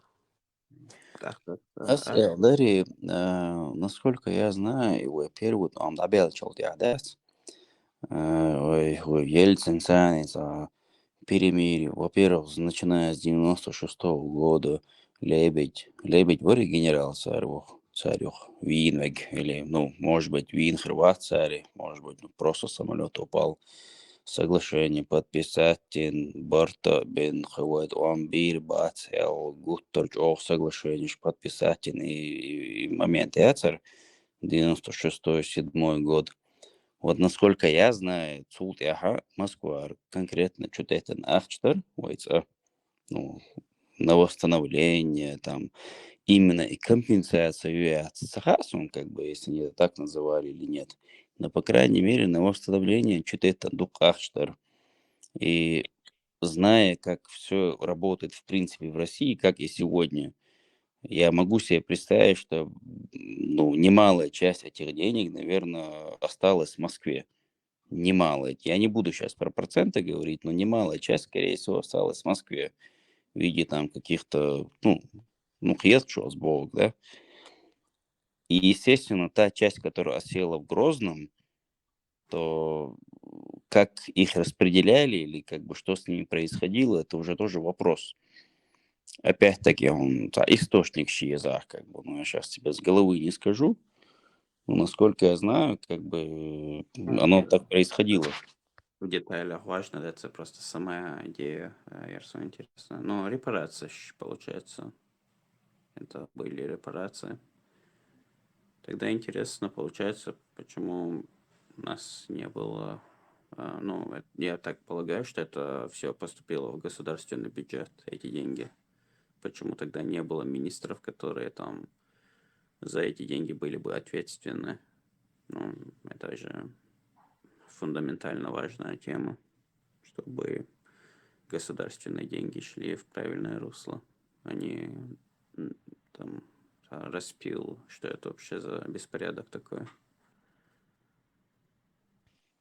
Ну, скажем так, мы с тобой и все присутствующие в этом чате из этих денег, наверное, не увидели ни копейки. Это понятное дело. Вопрос второй, почему, куда они пошли и каким образом как бы ими распоряжались. Я сейчас, конечно, не буду браться за рассуждение, что с ними происходило и так далее. С другой стороны, там очень короткий срок был. То считай, что если в 96-м, в августе, насколько я помню, только война закончилась, в 97-м выборе президента, и как-то потом инаугурация, по-моему, была в январе или когда это было. И в 99-м уже опять, по сути дела, вторая война началась. То есть вопрос, как бы, насколько даже при всем желании они смогли бы эти деньги направить куда-то, в какое-то правильное русло. То есть это я, наоборот, как бы в пользу тогдашних политических деятелей сейчас говорю. Но с другой стороны, то, что он говорит, там, Жюль Кшер, там, и так далее, Сун и Милу Сага, как бы мне тяжело судить насчет того, что он говорит, но дело в том, что это не первое мнение, которое я слышу, это не первый раз, что я слышу, как бы, Жюль, Кшери, что там, бабки Розоровали. Я в это могу поверить, как бы, Бог, и как бы, что эти деньги даже Что за если... репарации? Asta замечание, ака Муса Слючдега, все, что он рассказывает, это до Первой войны. До первой. То есть до 94-го, получается, да? Ну, до конца 94-го, скажем, да. Все эти насчет денег, там, беспорядки, вот это все, что он когда-то что-то говорит, он все это те времена. После военных, вот при ичкерийской власти, он там нигде не участвовал, не работал, не у власти, вообще не при делах, но как политик, ну, как бывший политик, что происходило со стороны, он наблюдал, конечно, но он там... Не поясните, о чем разговор? Что за деньги? Что, о чем вообще речь? Турпалка Тансу. И второй Камел Дэшек Милор, я сейчас не ЦМ Богуй. Вац Мусаки. Я спрашивал, о чем разговор идет. Про репарации после Первой войны, которую Россия нам выплатила. Мы говорили, что А в чем были репарации? Не подскажете после Первой войны? я не знаю, если они назывались именно репарациями, потому что если называть как бы, если как бы что-то обозначать как репарация, это означает как бы, что мы за что-то извиняемся, типа, допустим, со стороны России, да. Я не знаю, если ими репарациями назывались. Может быть, это называлось как какая-то, не знаю, Это финансовая помощь якобы между первой и второй репарации Да, какие-то были? да, да, да. После Первой войны, да, что как бы вроде бы была определенная финансовая помощь на восстановление республики и так далее. Опять-таки, я еще раз говорю, я не могу сейчас сослаться на конкретные источники, прям вот там, допустим, Ельцин принял решение об Не, отправке там такой-то а где суммы. эти доказательства, что было сделано, какие-то новости должны были быть, правильно? Какая-то информация должна была просачиваться. Ну, я могу как бы поискать, грубо говоря. Я просто читал в разных изданиях или в разных, как бы, ну, да, я конкретные книги читал, грубо говоря, что вот там писали, что вроде бы были такие моменты, что после Первой войны, там ведь ситуация какая была? Мы подписали какое-то мирное соглашение. Во-первых, как бы с точки зрения международного права, там был такой момент, что если Чечня подписала соглашение с Россией, то это уже само по себе можно было бы сказать де-факто, даже де-юре, как бы означает, что Россия признала Чечню как независимую республику, независимую страну. И после этого, насколько я знаю, я сразу скажу честно, я большинство из этого знаю по рассказам, что были приняты определенные соглашения по восстановлению республики, потому что Юхен Майери республик, что они как бы приняли соглашение по восстановлению республики и, естественно, по оказанию финансовой помощи. И где эти деньги осели, когда и сколько они были отправлены, ну, кто его сейчас знает, как бы, какие были суммы и куда они были отправлены. Может быть, соглашения были, но я, честно говоря, не знаю, ведь не были ли исполнены. Я почему говорю, я знаю случаи в то время, когда людям грубо говоря, должны были выплатить из казны деньги. Они приходили, я знаю даже кто и как, и говорили в Министерстве юстиции этому начальнику этого отдела, как его, юридического, говорит, вот у меня должны. Он говорит, ну, надо проверять, надо на один там отправить, туда, сюда, третье, пятое. Он говорит, ну, подожди, ну, вы же должны мне оплатить. Он говорит, ты знаешь, у нас, говорит, на миллиарды долларов лежат, кому мы должны. А денег, говорит, столько нету. А мы должны по документам, по закону, да, мы отдадим, но денег-то нет. Поэтому я знаю, что в те времена Черномырдин даже, не Черномырдин, по-моему, подписал указов на огромную сумму, кому деньги дать, а денег в казне нету, чтобы их дать. То есть, может быть, эти документы и были, но фактически я о таком не слышал никогда.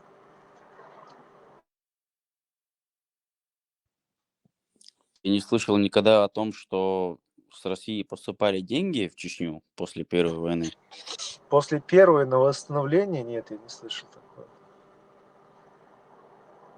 И, может быть, даже вопрос, если 100 тысяч рублей поступили, же не значит, что это большие деньги. Мы же не знаем сколько. Если поступили, если сказать, что да, поступали, но сумма была там просто мизерная и смешная, это же тоже не может учитываться, правильно?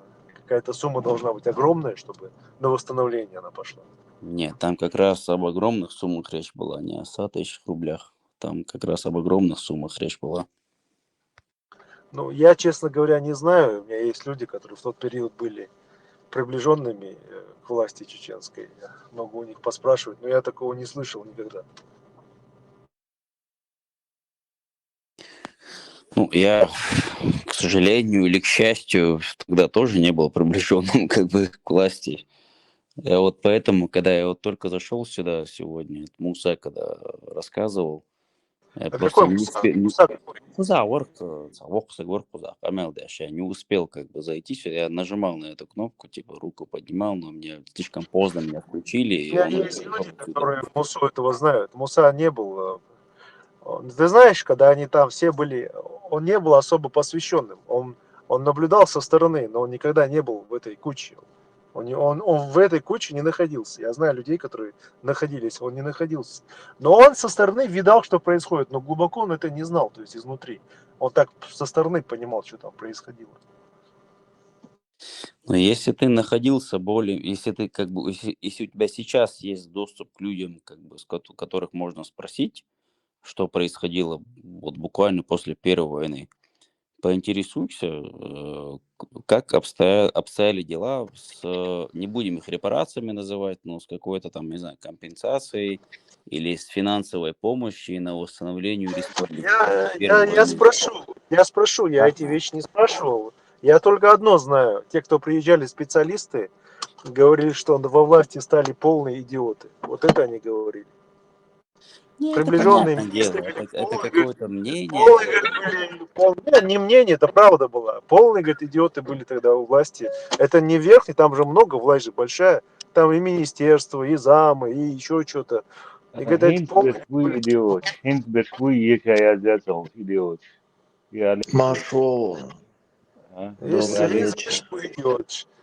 hiç И те тоже свободен. были. Yaşayacak akademik general bukvой, да, сам голову. С ними вообще все понятно. Но скажи, голос, вывод.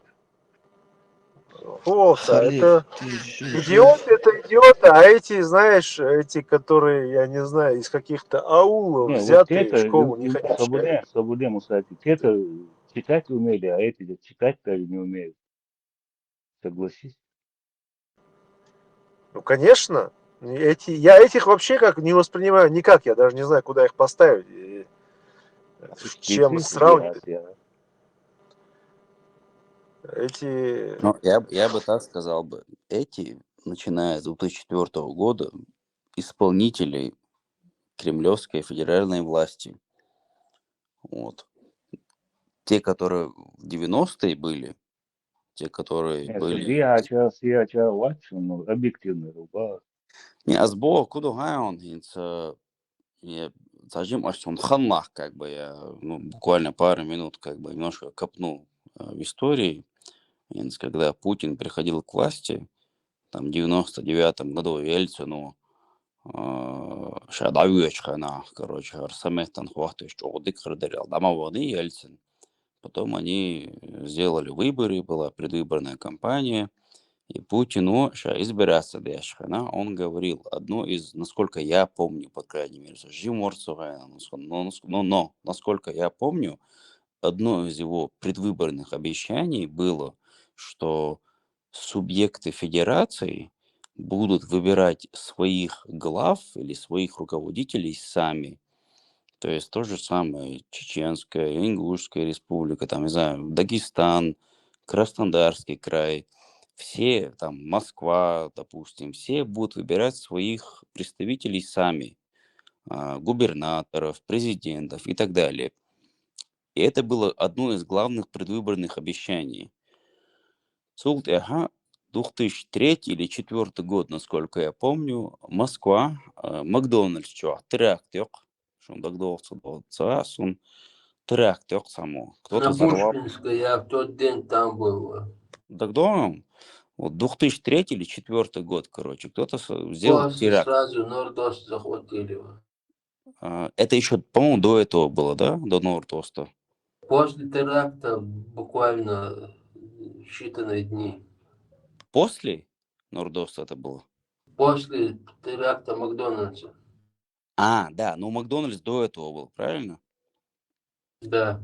Ну и вот, и теракт с Макдональдс, что, теракт, енчулт, буквально, по-моему, тот же день или следующий день пресс-конференция ОРТ, главный канал, а Путин, хавох, Он приходит, садится, открывает какой-то там журнал, и ни добрый день, там, ни начало пресс-конференции, ничего. Просто открывает, короче, этот журнал и диктует глав субъектов Федерации, Российской Федерации, естественно, имеется в виду, будет назначать президент страны. Закрывает журнал и уходит. То есть, как бы, настолько быстро было отменено одно из главных предвыборных обещаний.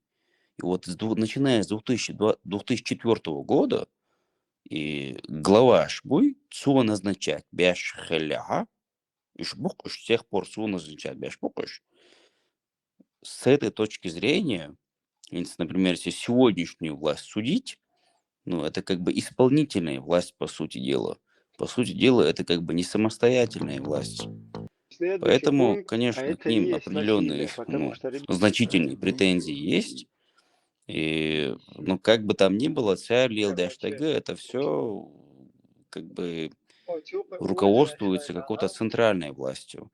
А та власть, которую мы сейчас обсуждаем, 90-е годы, это более-менее была какая-то самостоятельная власть. И, понятное дело, это не так просто, наверное, было.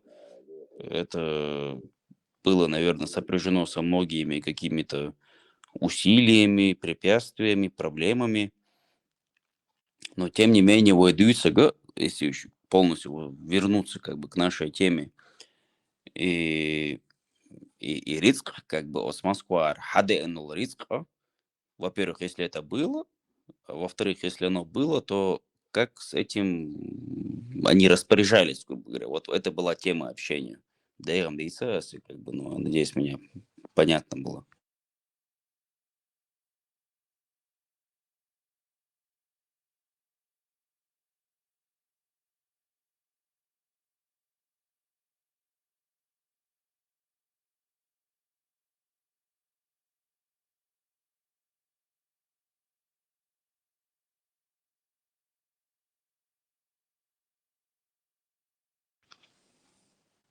Что вообще?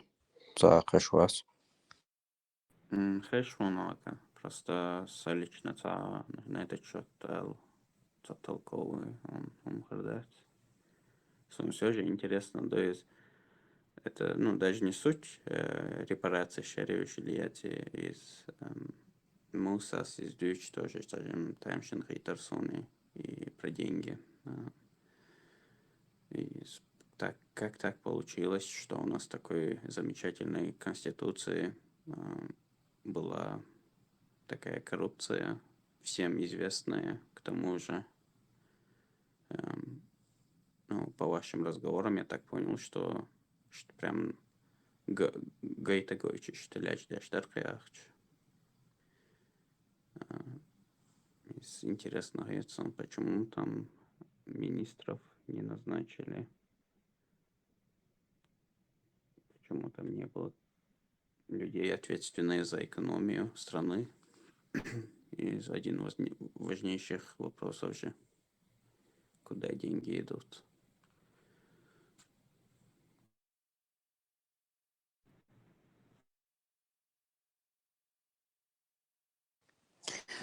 Дела, я знаю, если честно, если можно сейчас немножко абстрактно этот вопрос обсудить, не конкретно как бы Да, по без проблем. отношению, Скажу там, по типа, я отношению к, ты не знаешь, буду упоминать там фактологии и так далее, а, просто чисто, ну, абстрактно амабар.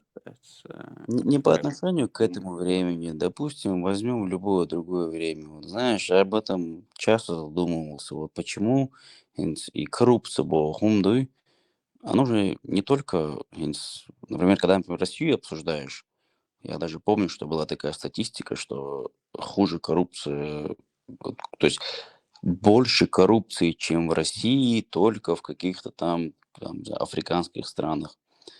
Но вот если задуматься, источники коррупции, истоки, скажем так, причины коррупции, давай представим себе, Вашадриш Нохчеду, Хо-министр Халла, допустим, Со-министр Халла. Естественно, как бы, кто ларда дорожа хальч, как бы, нормальная позиция хальча, то представь себе, сколько родственников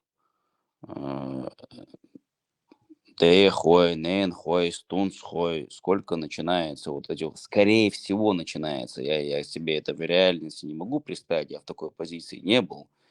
Но я думаю, мы себе без проблем можем представить, сколько у нас будет разных запросов, типа кого сюда устроить, кого туда устроить. И да, мы с тобой, конечно, сейчас можем сидеть здесь и говорить, что ага, если бы я бы поставил бы строгий закон и строгие правила. Хажал, на позицию будет становиться только тот человек, который владеет соответствующими знаниями, образованием и так далее. Но мы ведь прекрасно знаем, как у нас это происходит. Харданный совет, вожданный совет. Если у тебя еще тем более дети есть, как бы их надо устраивать. А у нас, я не знаю, может быть, у нас это в крови уже, как бы, что вот, что вот как... Дроп более чем исчерпающий думаю, Дикейла, на самом деле. Я как-то не задумывался на эту тему. Вей Дамадой, на самом деле, Чё, просто, чё. Годящий, что даже, ну, не в плане там так, коррупции лелящей, а просто из благих намерений, да, это семейно там ующего. Ладно, там пару тысяч всегда дают us. وكسيمان تاغو штига да это споштет, туда-сюда дайскуссиях, потом остаемся ни с чем. Ну, конечно, Охун там... соуготто, укун соуготто, Да. более-менее хаза положение, как бы хыльч, ты хочешь как бы помочь, и ты уже начинаешь осознавать, что ах, штадол, и их потом где-то надо зарабатывать. Зарабатывать мечады, да, содержамовые, как бы у тебя Ну, еще, определенных а зарплатах. не только там, куда деньги идут, а еще что кого ты устраиваешь там на всякие позиции, ну, просто родственнику ЛД, ты его ставишь на позицию, на которую как бы у него компетенции нету. И из-за этого полная каша получается. А и Вот целый именно. да, цогдаешь, ахуек сразу претензии шармой со стороны. Там, Ой, херюдер, как бы, если ты, инсхажа, например, представить, не, вот ты или я сейчас не буду даже говорить, что в сегодняшней Чечне, допустим, не в сегодняшней Чечне, допустим, какая-то в альтернативной вселенной мы сейчас находимся, да, какой-то другой Чечне, скажем так, соминистеру, соминистеру. И вдруг ты говоришь, хажал, всем своим родственникам, хажал, сюек сади харшмадия, сахарца определенные айдлу, что зарплат, бекаса, ахчдац, ничего, ни о чем меня не просите, никаких ни денег не просите меня ставить там кого-то из наших родственников куда-то там, я не знаю, на какие-то позиции, ни помощник министра, ни тем более замминистра, нигде ничего. Тем более, не просите меня вытащить кого-то, где правоохранительные органы задержали. Sürekli hummuş вообще махахтлаш. Вот ишт олквашим. Или или ас, допустим. Вой родственникшик. Вот как ты думаешь, как они будут реагировать на это? Позитивно? Ну, наверное, нет. Да. Так, коллективно изюлей, даже что секрет, что делиться дешь, секрет, о которых, ну, не положено никому рассказывать, вот там правоохранительный орган, что ты все равно, типа, хай, дюзелон не штадит, он дюзя, хэмбал хагуш, тегашт, ну, там, не знаю, у нас чисто менталитет такой, что постоянно вы семейц на первое место летишь. Ну, самое раз, мы как бы сейчас это, наверное, немножко критикуем, вот эту как бы особенность нашей нации. Но с другой стороны, я думаю, с одной стороны, оно наоборот нам помогало выживать, потому что его и коллективность, его и коллективная ответственность, да, и коллективный гона осталдардуй, я думаю, что это как раз нам помогало выживать. Может быть, если бы мы такими не были бы, то мы бы, ну, просто как нация не выжили бы на сегодняшний день. Коллективное подсознательное олмерцунцунах. Может быть, да. Если, например, Арианс полнах будет, как бы там это больше видно. Например, если мы дома, если у нас никакой внешней угрозы нету, غوشي كراح долой даже кич делага, но Арианс любой ночи извож цаниц бина эл хэшча, сразу мы как бы друг с другом заступаемся. И это хорошо. Это просто проявление того, что غوشي она остал байдар. Ну, Это хажа, только это хорошо. Но ровно то же просто в самое. государственной какой-то сфере, если как бы мы когда-нибудь доберемся до того, что мы будем создавать какое-то свое независимое вообще, дешнеш хоча дича садича пайда бать, но если как бы говорить про какую-то свою страну, если мы уже доберемся до того уровня, чтобы создавать там исполнительную власть, судебную власть, там законодательную власть, к тому времени, может быть, надо будет от этого немножко отойти уже, потому что иначе, Да. ну, ол кырдаться у нас просто. Не, еще это интересно, мудой. Как раз вообще хамел аша думать, там какие аналоги есть в мире, ну, которые мы могли бы привести. Первая мысль про Сингапур, что тоже это небольшая страна, одна из в свое время она была одна из самых нищих стран, но потом за президент Тауа Танцер, он смог ее вытащить из такой нищеты, одну из богатейших стран, сейчас Сингапур считается. Он сильно снизил коррупцию. Ну, наверное, Сингапур, что дикий пример, и потом, что Ойлина подумал, ну, что жуткий, чем от нас отличается термы и что сильное коллективное, подсознательное. Они тоже сильно друг о друге заботятся. Почему у них получилось, а у нас не получилось?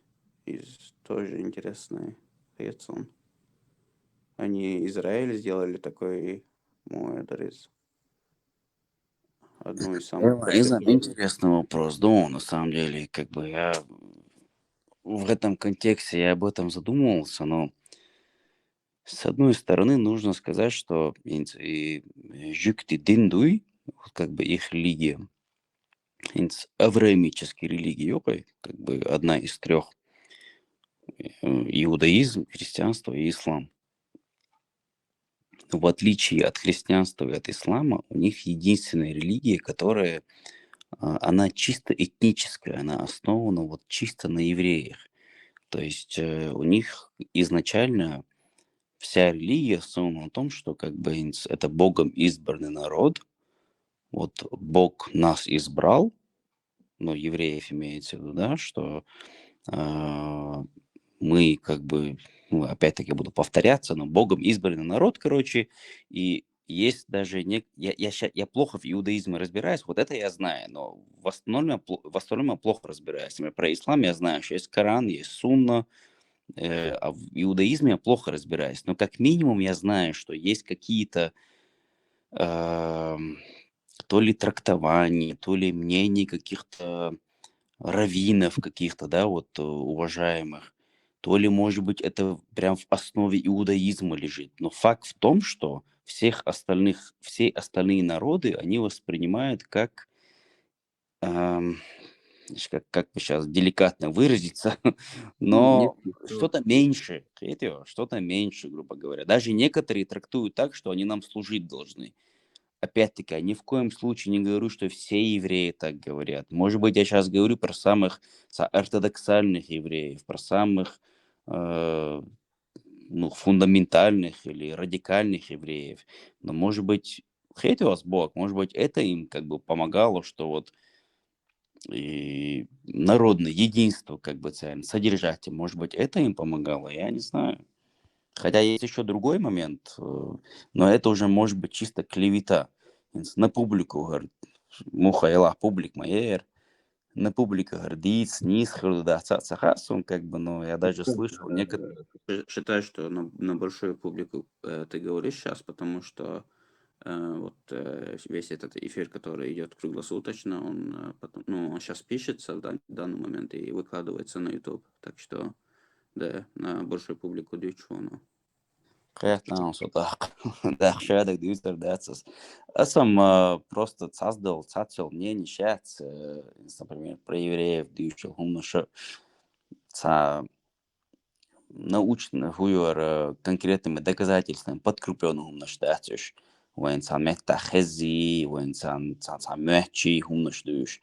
Поэтому я стараюсь здесь говорить только те вещи, которые более-менее с югар саму жовтые, чтобы я мог как бы, ну, ажал кузаах, засун кузаде, шеси.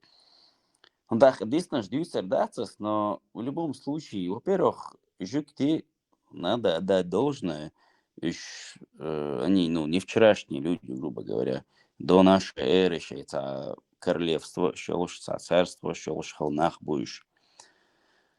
Во-вторых, муха дича хэр алошнах будешь. Ну, тут надо отдать должное, потому что элементарно, если взять количество там лауреатов Нобелевских премий, сколько ученых их как бы, ну, на сегодняшний день, на протяжении последних десяток лет, как бы имеется в виду именно хайгалул набой, это во-вторых. То есть как бы хайгалул шхалар. Ну и в-третьих, все-таки мне кажется, что вот этот аспект, что их религия, в отличие от остальных авраамийских религий, она все-таки основана на этническом каком-то аспекте, национальном. Потому что все-таки иудаизм, в центре иудаизма стоит то, что мы Богом избранный народ. И вот про это остальное я не буду говорить, как бы то, что вот многие из их раввинов трактуют определенные религиозные текста так, что вот остальные нам должны служить. Например, у них, смотри, вот я много народов повидал, много языков знаю. Эрдацас, как бы, но некоторые языки знаю, и насколько я знаю, не так много языков в нашем мире, которые имеют обозначение для людей, не представителей твоей нации. Например, я тебе вопрос задам. Нохчемата. У нас есть какое-то название для людей, которые не чеченцы? Это вопрос. Сун, хахушим, да. Если, например, Нохчевоцаг, да? Нету у нас вроде бы, да, такого слова? Ну, вроде бы нету. Хорошо, русский язык ты тоже знаешь, да? В русском языке есть какое-то слово для человека, который не русский? Ну и что, не русский. Ну, я понял Нет, примерно, нет, нет, что ты нет. хочешь Отдельное сказать. слово, отдельное обозначение. Именно Да, конкретное... одно слово из 3 букв. Не, ну я цензурное, скажем так, Да, цензурное слово. цензурное, конечно, я не против. Ну если Цензурное. цензурное, скажи тогда. Ну, ты про эти же, которые, на эту нацию говоришь, которые у них на Нет, их смотри, языке это Я сказано. вопрос понял. следующий. Окей. Например, мы с чеченского начали. Это не Есть ли цензурно. Ты имеешь в виду Гой, да? Гой. Да. Гой имею в виду. Это Гой. просто значит не еврей. Гой значит не еврей. Вот я с чего, как бы, может, издалека зашел. Вот сколько бы языков я не познал, сколько бы народов я не познал, я, например, на сегодняшний день знаю про 3 языка, 3 народа, которые используют слово для непредставителей своего народа. Первый – это евреи, вот у них гой, да. Вторые – это японцы. У японцев есть такое обозначение, как гайджин. Гайджин. Я не знаю, если кто-то из вас, например, видел там того же последнего самурая с Томом Крузом, там даже, по-моему, была такая фраза «гайджин». Третий – это цыгане. Но опять-таки цыгане в каждой стране у них немножко другой язык. Как бы вот в той стране, где я живу, вот те цыгане, которые здесь живут, у них есть обозначение для людей, которые не представители цыган. Все, другие нации я не знаю. Опять-таки, я уверен, есть много других наций, которые это используют. Но вот все, которые я видел, все, которых я повидал, нету такого слова. Тут в шведском, на шведском есть слово импорт, что от слова. Ну, импорт, хорошо, это тоже, это как с латыни, Мигрант. наверное, как бы, это Да, мигрант. английский, это латынь, ну, это как, то же самое, как экспаты, нет, как бы, Да. ну, то есть, Козла Бандер, Дэндл, вот когда спрашивал, типа, почему у них получилось, у нас не получилось. То есть третья причина была связана с тем, что, может быть, они как-то жестко отделяют вот мы и другие. Ну, эта жесткость, я не знаю, в чем она так проявляется. Просто Сёги из Дюйчхена, про то, что евреи, кроме своих, никого не любят, больше Игум Дюйчхена. Я почему-то не вижу в этом ничего негативного. Они-то это не проявляют какой-то войной или враждой к другим людям. Просто они заботятся в первую очередь о своих. Или я неправильно вижу ситуацию? Не, если оно проявляется только так, как ты описываешь, я в этом тоже ничего плохого не вижу. Просто проблема начинается, когда это исполняется как бы слишком жестко, слишком фанатично, слишком радикально. Например, насколько я знаю, даже в Америке, в Нью-Йорке, в Бруклине как бы есть хасиды богш.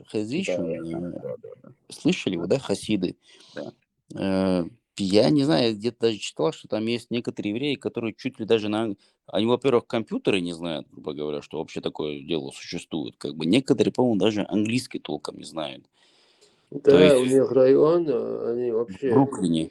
все Я знаю. магазины, у них все рестораны, кафе, они в этом квартале живут. Только у себя покупают, друг друга ходят. Короче, они за свой квартал не выходят, и деньги за свой квартал, банк, все у них. Магазины, все буквально.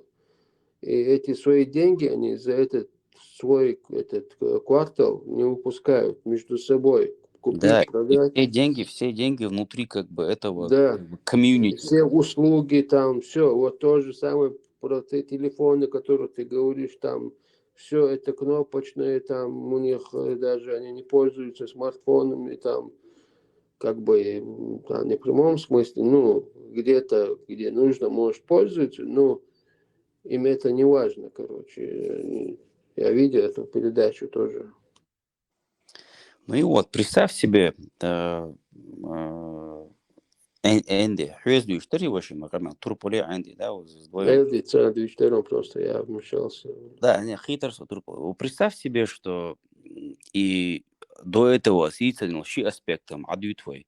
Ну вот представь себе, что он свой ногчи, что вот у нас дин особо, да исцеляется, как бы, ну, допустим, что вот у нас была бы религия, что да, ногчи, представь себе, да, вот шун, вот вы избранный народ, грубо говоря, шун харлах делду, шун харшадек делду, без нашай берешь, короче, и шун келах буэр, да, как бы, но шун са более-менее служить что шу угр кверт камду хок дюнен чуах.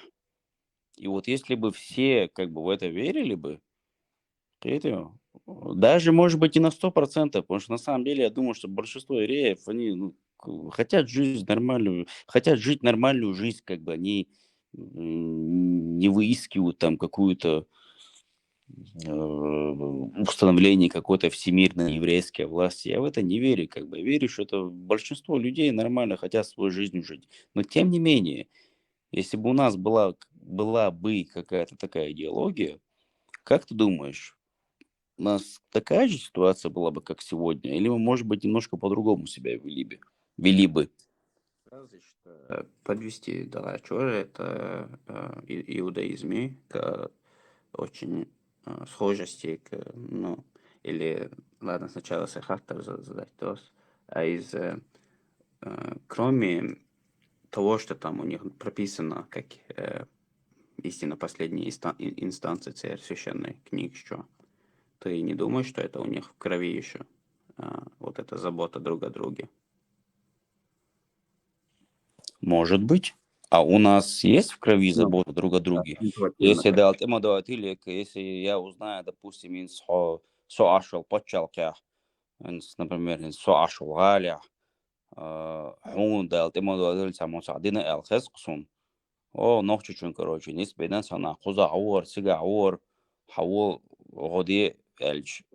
Я же тоже приеду, как бы, камел дочь, как бы, просто ногчу уйсен хич. То есть у нас тоже в крови эта забота есть. Нету, что ли? То же самое ты Я сделаешь. тоже говорю, что важнее, что написано там в каких-то книгах, или то, что мы интуитивно имеем, амапар, это у каждого чеченца, даже объяснять, да, ему не нужно это где-то вычитывать, чтобы понять, что сейчас он волнохчин ходадьези. И это как бы Это, кстати, хороший аргумент, как бы, что они себя так ведут, потому что у них это в крови или потому что у них это написано. Это хороший вопрос. Я думаю, что, во-первых, у них это в крови, и то, что у них это написано, это просто проявление того факта, что у них это в крови. То есть, понятное дело, что, может быть, они себя не ведут все только потому, что это написано. А наоборот, то, что это написано, это проявление того факта, что у них это в крови.